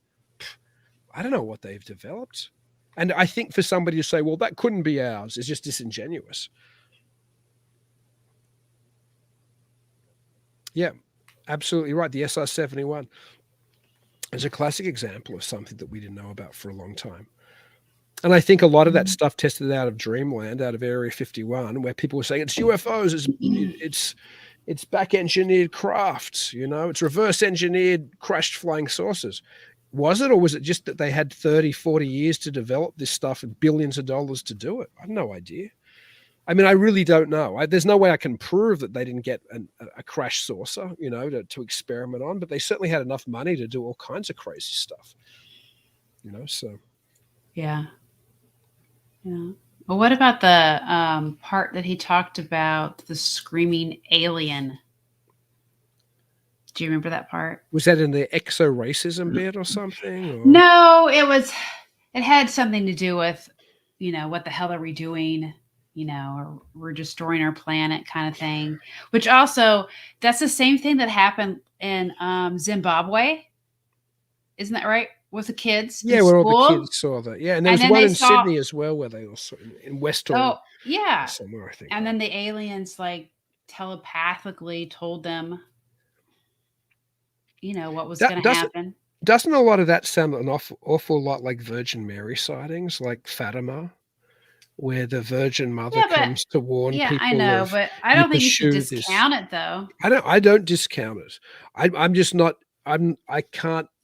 Here, and I've used this analogy 100 times, and I'll use it again. Blackbird was incredible film. I've used this analogy a bunch, and I'll use it again. And it's the analogy of if you're a little kid and you're standing out the front of your house, and a van pulls up with a guy in a clown suit and says, "Get in the back, kid. I'm going to Disneyland. And I've got puppies and I got candy." You know, I know this probably annoys you, but it's the same thing. I don't know if because somebody says I'm an extraterrestrial and I'm mad with you on a spiritual level. I don't know. How could anybody even listen? Let's take Stephen Greer, and there's aspects of Greer I really like. There's things I like suspicious Greer, of. It's like when we had Glenn Steckling of the George Adamski Foundation. I like Glenn. I like Glenn as well. Dodie. Yeah, I like. Listen, I like a lot of these people, but I'm not that. Sometimes beliefs, it's like I can like a Catholic and not agree with their belief system. I can like somebody Greek Orthodox that I don't, and I can like somebody who's Muslim and not agree with their belief system. It doesn't mean that I'm casting an assertion on their character. But my point is just because something presents itself to you as this one thing. No, Kelly, be gone.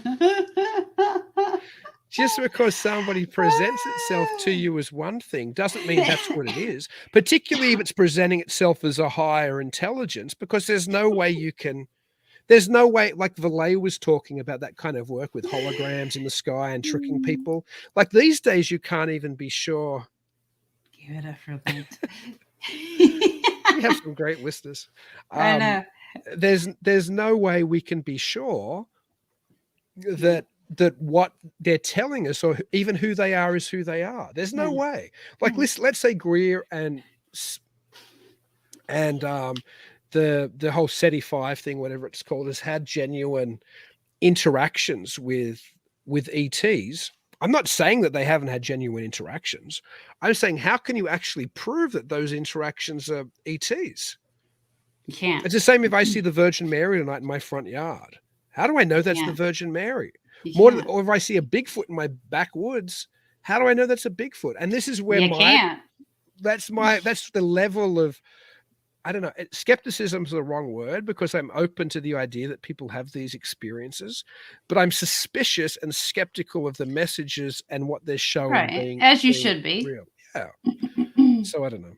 But anyway, that documentary was entertaining and interesting, and it had some real nuggets in it.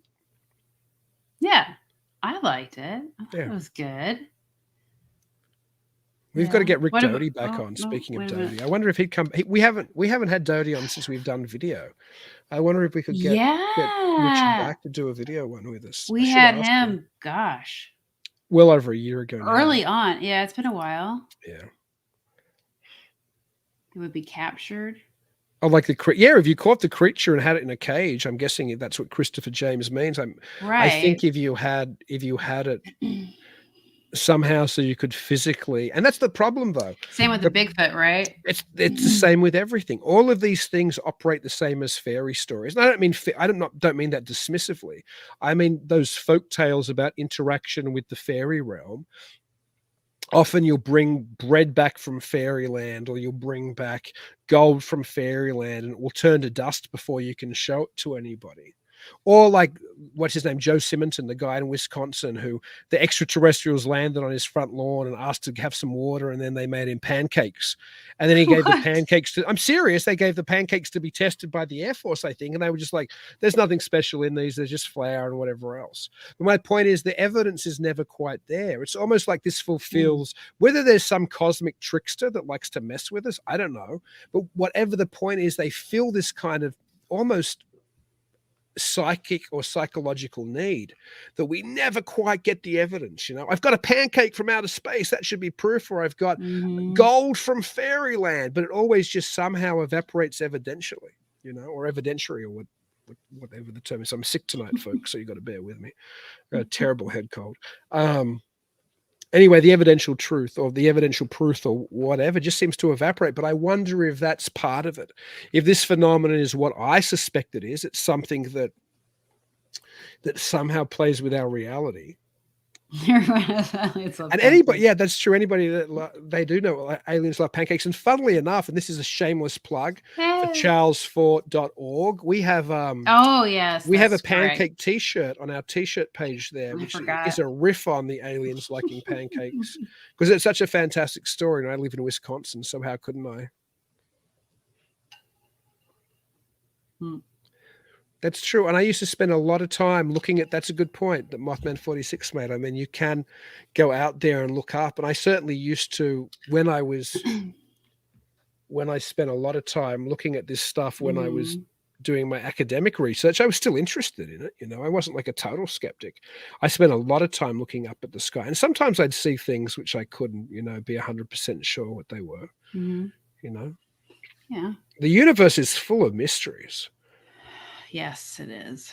And that's one of the great things about Talking Weird, because every week we get to discuss it. Yeah. So what if I actually did download the CE5 app on my phone? Gosh, are you going to go out and does that let you do the contact? Supposedly. And with people that are in my area. You got to let me know how that goes then. Yeah.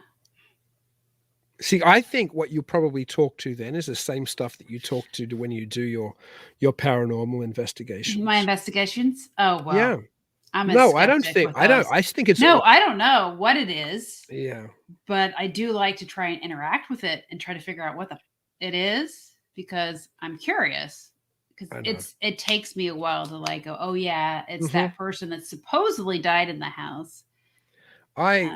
Yeah, no, I think you're right. I see you're in some ways less dogmatic than I am. I'm very skeptic. I like to think that I'm skeptical, but my working hypothesis, I'm happy to have it attacked and beat up. I mean, I'm not that married to it. But my working hypothesis is the charlesfort.org logo, which is in the top right-hand corner of our screen, is that there's one strange thing, and I don't know what it is, and then it's the same thing which manifests ghosts, the same thing that manifests UFOs, the same thing that manifests Bigfoots. I didn't see that comment. Do you want to put that up so I can comment? Okay, yeah. I was too busy blabbing.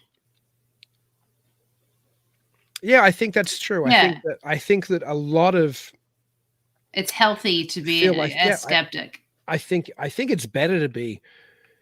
I think I think there's a healthy skepticism where you can be, because I'll be honest, maybe there are extraterrestrials visiting. I have no idea, but I certainly am not going to believe there's extraterrestrials visiting just because somebody tells me they talked to somebody that said they were from Zeta Reticuli or said they were from Venus. You know, that's a healthy skepticism, I think. Just to say there's nothing strange, there's nothing weird, you can't prove it. That's an unhealthy skepticism. A healthy skepticism is to say. And in a way, maybe that's like the agnosticism that they were talking was popular in the media today, where people are like, well, we don't know what it is in our airspace, but it's dangerous. Yeah. But I do think there's something. I do think Greer is dead on the money there. I think there's something insidious going on with the type of. I do suspect. I do suspect that there's an agenda there at some level. Yep. And then I've had my own experiences, and so have you. That are considered alienish, you know, that's very experiences. True. That's very true. Again, I can't say what those experiences were, though. I think that it was, and it could even have been my own psyche or my own psychology. But you were a kid, and I was a kid. That's true. So that's true. So was I when I had mine. So. I do think we interact with something which appears to be alien, meaning not human, and whether that's us somehow projecting something, or whether it's something out there which is separate from us, an astral being, at least. Maybe. I mean, I don't know. Here's the thing. And somebody commented before, there's no such thing as a UFO expert. That's damn right, because how do you prove any of this stuff? He doesn't trust Greer. I understand that. No, I get that as well, Phil. I don't agree with everything that Greer says. I really don't. And then but I agree with some of the things that he says. And I think we get to that problem. And the problem is the trust issue. You're right. Is then Greer somehow, show me the Mothman 46 one again in a minute, because I'm commenting on the last one. The problem then becomes, is there Is Greer intentionally misleading us? I don't think he's setting intentionally doing lives it. to another version of To the Stars Academy, which I've always been suspicious of. I don't Not think he's necessarily even intentionally doing it. suspicious of Tom DeLonge, but suspicious of those people that are associated with it. So I don't know. Anyway, No. that's all right. Let me answer Mothman. It's okay. I just got to change my battery. I think Mothman 46. That's totally accurate. I mean, there's a part of me that likes the mystery as well, and I think guarding against gullibility. In fact, I've got, of course, everybody does. I've got Jenn gave it to me, the Mulder I Want to Believe poster on my wall. But that said, I also agree with John Keel. And John Keel said, belief is the enemy. So I think it becomes very easy to look at something which presents itself as extraterrestrial and go, well, you're extraterrestrial. And that's where what I try not to do. I try not to make an assumption that just because something says it's an ET, it is an ET, or just because something says it's a Virgin Mary, it's just a Virgin Mary, or just because something grunts and throws rocks like a wild ape man in the woods, that is a wild ape man in the woods. I think the universe is more mysterious than it even would be if all of those things existed independently. I think there's some aspect of reality that we're not entirely cognizant of how it operates. Anyway. Sorry, I was late on that one. Yeah, that's true. He mightn't be deliberate in them. I don't know. I mean, I like the fact, because I'm somebody who's been so suspicious of the disclosure narrative or the Tic Tac post kind of stuff, I like the fact that there's a documentary which really questions that as well. Because I've always thought, I've no idea if this object I'm seeing on this leaked video is actually I wonder if we can get Greer.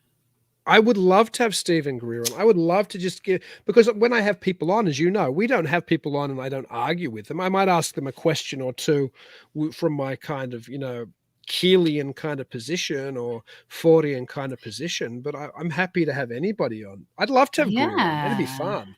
I don't know if he'd do us. I mean, we're not an enormous show, so whether we're Greer not, would come on. We'd try. I mean, yeah. I know Greer was on InfoWars only a week or two ago. So, I mean, that's a show which probably gets, hundreds and hundreds of thousands of views. So whether he does little videos or not, I have little shows or not, I have no idea. I'd love to have a conversation with him. But who knows? I'd love to have Jacques Vallée on. Like my number one guest, like my two Keel's dead, although I spent some time talking to John Keel when I was doing my PhD. If he was still alive, I'd love to have him. You should try Keel. I mean, not Keel, but Vallée. I don't have I would love to have. Doty would have been in my top, like my very top three guests. My top three guests would probably be these. My top four. I'll give you my top four. My top four guests would probably be, and not necessarily in order: Jacques Vallée, Patrick Harper, Stephen Greer, and Whitley Strieber would probably be my top four. Oh, Whitley. And not in order. I would love to any of those people. I would love to have on. I haven't reached out to any of them. Yes, the Communion book rocked my world only because it came out at the same time I was having my experiences. So, but which I liked about him was that he was always kind of going in Greer's direction, though. Because I think at the end of Communion, he tries to sum it up as he mentions the Trinity, like with the Bible. I don't remember how to explain it all because he's got a new Bible, he's got a new book out on the real, no, he has his latest book is on the real nature of Jesus or something, right? I haven't read it. Thanks, Phil. Yeah, that would be a fantastic lineup. Oh. Mothman 46. I saw Stanton Friedman when he came to Sydney to speak, but I don't think I chatted to him. I mean, I chatted to a lot of these guys back in the day, but there I don't think I did. He was so popular when he came there. It was at a massive auditorium, like a concert hall. And it was interesting. Yeah, Friedman was, I mean, I disagree with an awful lot of Friedman says. I think that those majestic documents were probably Well, Rick Doty would say he didn't write them, but I'm pretty sure that Rick Doty was aware of what they were because Linda Moulton Howe said she saw something very similar to the MJ12 documents given to her before they were leaked to Shandera and Moore having been, both Moore and Doty would say there's an asset of Richard Doty and an asset of AFOSI. It certainly makes me suspicious of the MJ12 documents. And I know that it was almost the hill that Friedman decided to die on. He wrote a whole book on it, which I read back in the day, and it was a big part of the last, decade or so of his life, that being the attempt to prove the legitimacy of the MJ12 documents. So I don't know. But yeah, he was a fascinating person. I agree. Mm-hmm. So we have several people we need to contact. Well, Friedman's gone, so unfortunately we can't have him on. But yes, it would be wonderful to get Greer. It would be wonderful to get Strieber. It'd be wonderful to get Harper. And it would be wonderful to get Valet. I think Phil he has his own show. Well, Phil's got a good thing about then if some of the evidence has been found. Yeah, I'm friends with Phil, and I think I've seen he's got his own No, I show. just didn't. What was that last comment? Can you bring Phil's last comment up? Because I was reading it and it disappeared. If evidence has to be shown to be fake, then you must throw out the whole thing. Well, that's interesting, Phil, because you're right. I think there's proof that it's one aspect. Is it the twinning memo or something of the MJ12 documents? I think that they found an exact, was it Truman's signature? I can't even remember. It's been so long since I was. President Truman is in the present. I can't even remember now. I literally was studying the MJ12 stuff back when I was doing my PhD. But there was a document which was part of that MJ12 thing where they found an identical signature, I think, somewhere else. Like it seemed like it had been copied. There wasn't a skerrick of a difference. You know how when you sign, it's kind of similar. Anyway, I think that's right. I literally haven't looked at that stuff for 20 years. Oh, there you go. Phil saying it was photocopied. Well, there you go. There you go. So yeah, I think that's problematic, and I think that, and of course there's arguments too. Although Rick Doty denied this when he was on with us, that he was at the heart of the whole Serpo story as well. The Serpo story being kind of like the end of Close Encounters of the Third Kind, the idea that a bunch of human astronauts went off with the ETs and ETs were left perhaps with us. But Doty was involved in that discussion, but Doty said he didn't invent the Serpo documents. And that was an interesting talk. It was an interesting talk. And because I like Rick and because I don't want to ever say I don't believe you to a guest. Yeah, but didn't he say that he saw the aliens? Didn't he implicate that by the end of it? He did. He saw one on in our interview anyway. He said he saw one through a close what do you call it? Like a bring that back in a minute after I've talked about this. Okay. He saw one through like a security camera, like, he was in another room while the alien was being interviewed. Right. And he was watching it on a camera. He didn't say he actually was in the same room as he was in the vicinity. Yeah. But I mean, listen, I don't know how much of Rick's story is true and how much isn't. I do know that Rick Doty is probably the most important person who's alive as far as and people don't agree with that in the UFO community because so many people don't like Rick Doty because they think he was some massive disinformation agent. Even if he was, I can't think of anybody who's more significant in the release of information, be it false or not false. Anyway, Mothman 46, Majestic 12, Blue Book. Why would anyone trust them? The feds. Now, I agree. I think that the Men in Black. I think that that's a Men in Black's another thing, but I do think that it's difficult to trust anybody who has a potential agenda, whether it's good or bad.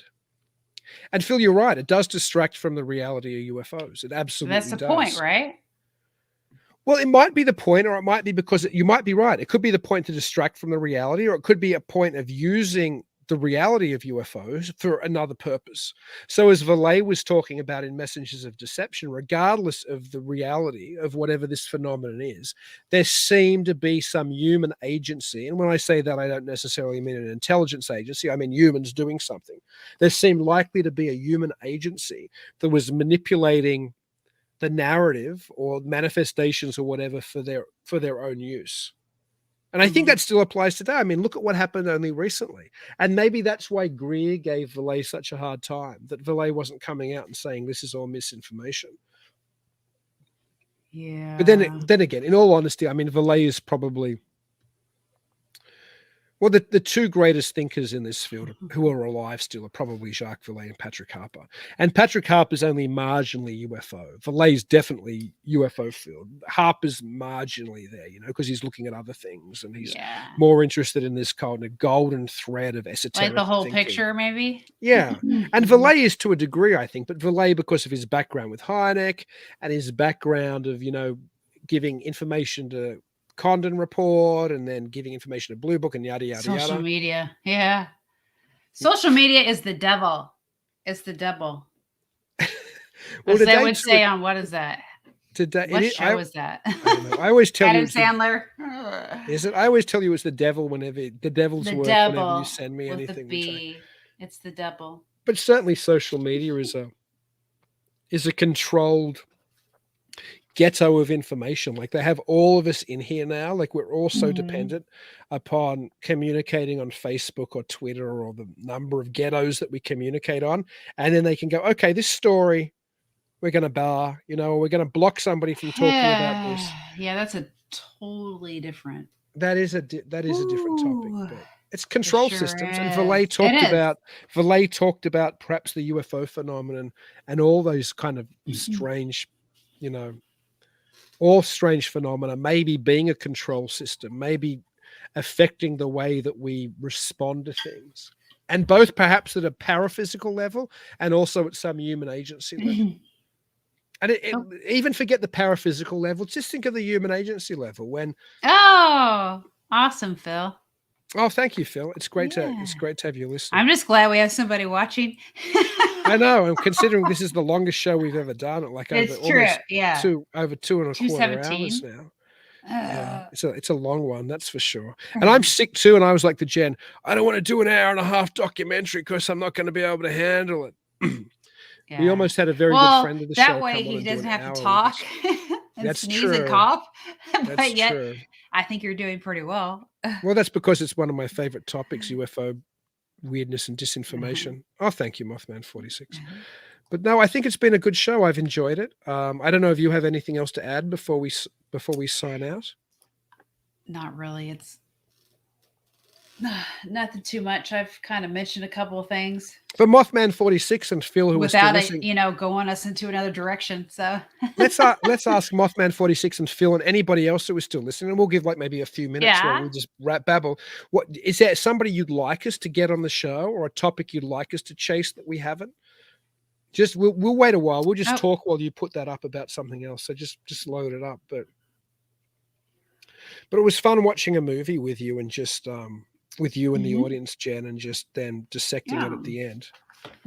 Your Tucker Carlson comment was hilarious as well during it. Like, I love Tucker. I like Tucker too. His face though, it's so sincere. And he's like, what would be great though? I mean, Stephen Greer. The whole time it's just so. I know it's just. It's sincere, but confused at the same freaking time. Yeah, sincere and shocked. I would love it if Greer. I don't even agree with everything Greer says, but I would love to see Greer on Tucker. That would be fantastic. I agree, Micah. We haven't tried Micah. Okay, let's try. Let's try. We will try Micah. He's pretty well versed in the UFO. Okay, let's try that. That'd be fun. For lately. That'd be fun. We can do that. We can try anyway. Oh, hang on. I agree. I want some freaking leprechauns. Does that? I'm not sure. Is the money pit? Is that a reference to Oak Island, or is that a reference to something else, Phil? I'm not. Oak Island. Maybe I'm tired, and I'm on Sudafed, and I'm all medicined up to try to get myself through the show. Oh, Tenny. No, I've been telling them. Oh yeah, you've wanted to get Tenny for ages. Since the beginning, we need Tenny. Yeah. Okay. There you go. Well, we've got Micah Hanks. We've got Tenny to chase. Oak Island. Oak Island. There you go. Who's the best person, Phil, to get for Oak Island? Like, is there? I'm aware of it, but I'm not down with who the personalities are. Is there somebody, Phil, that we should be reaching out for particularly for Oak Island?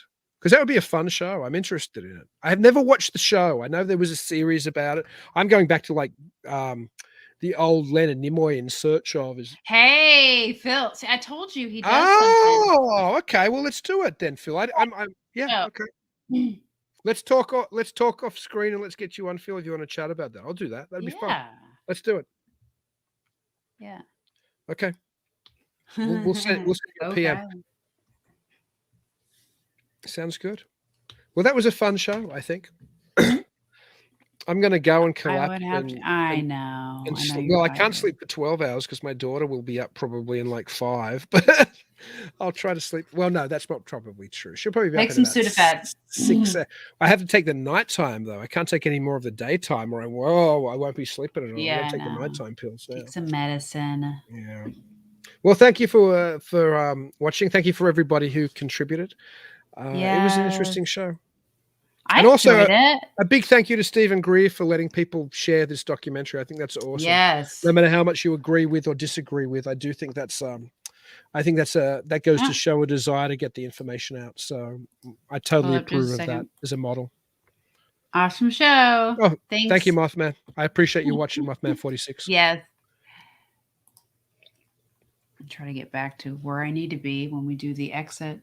Well, I guess I should tell everybody until we come at you next week. Until then, guys, keep it weird. Keep it weird, folks. Thank you for joining us tonight. If you're interested in checking out more episodes, you can find us at talkingweird.com. If you haven't already, please like the show on Facebook, Twitter, and Instagram at Talking Weird Podcast. Make sure you never miss an episode by subscribing to Talking Weird. We're available on most podcast platforms and YouTube. And if you do enjoy the show, please leave us a review. Dean and I would really appreciate it. Until then, stay safe and keep it weird.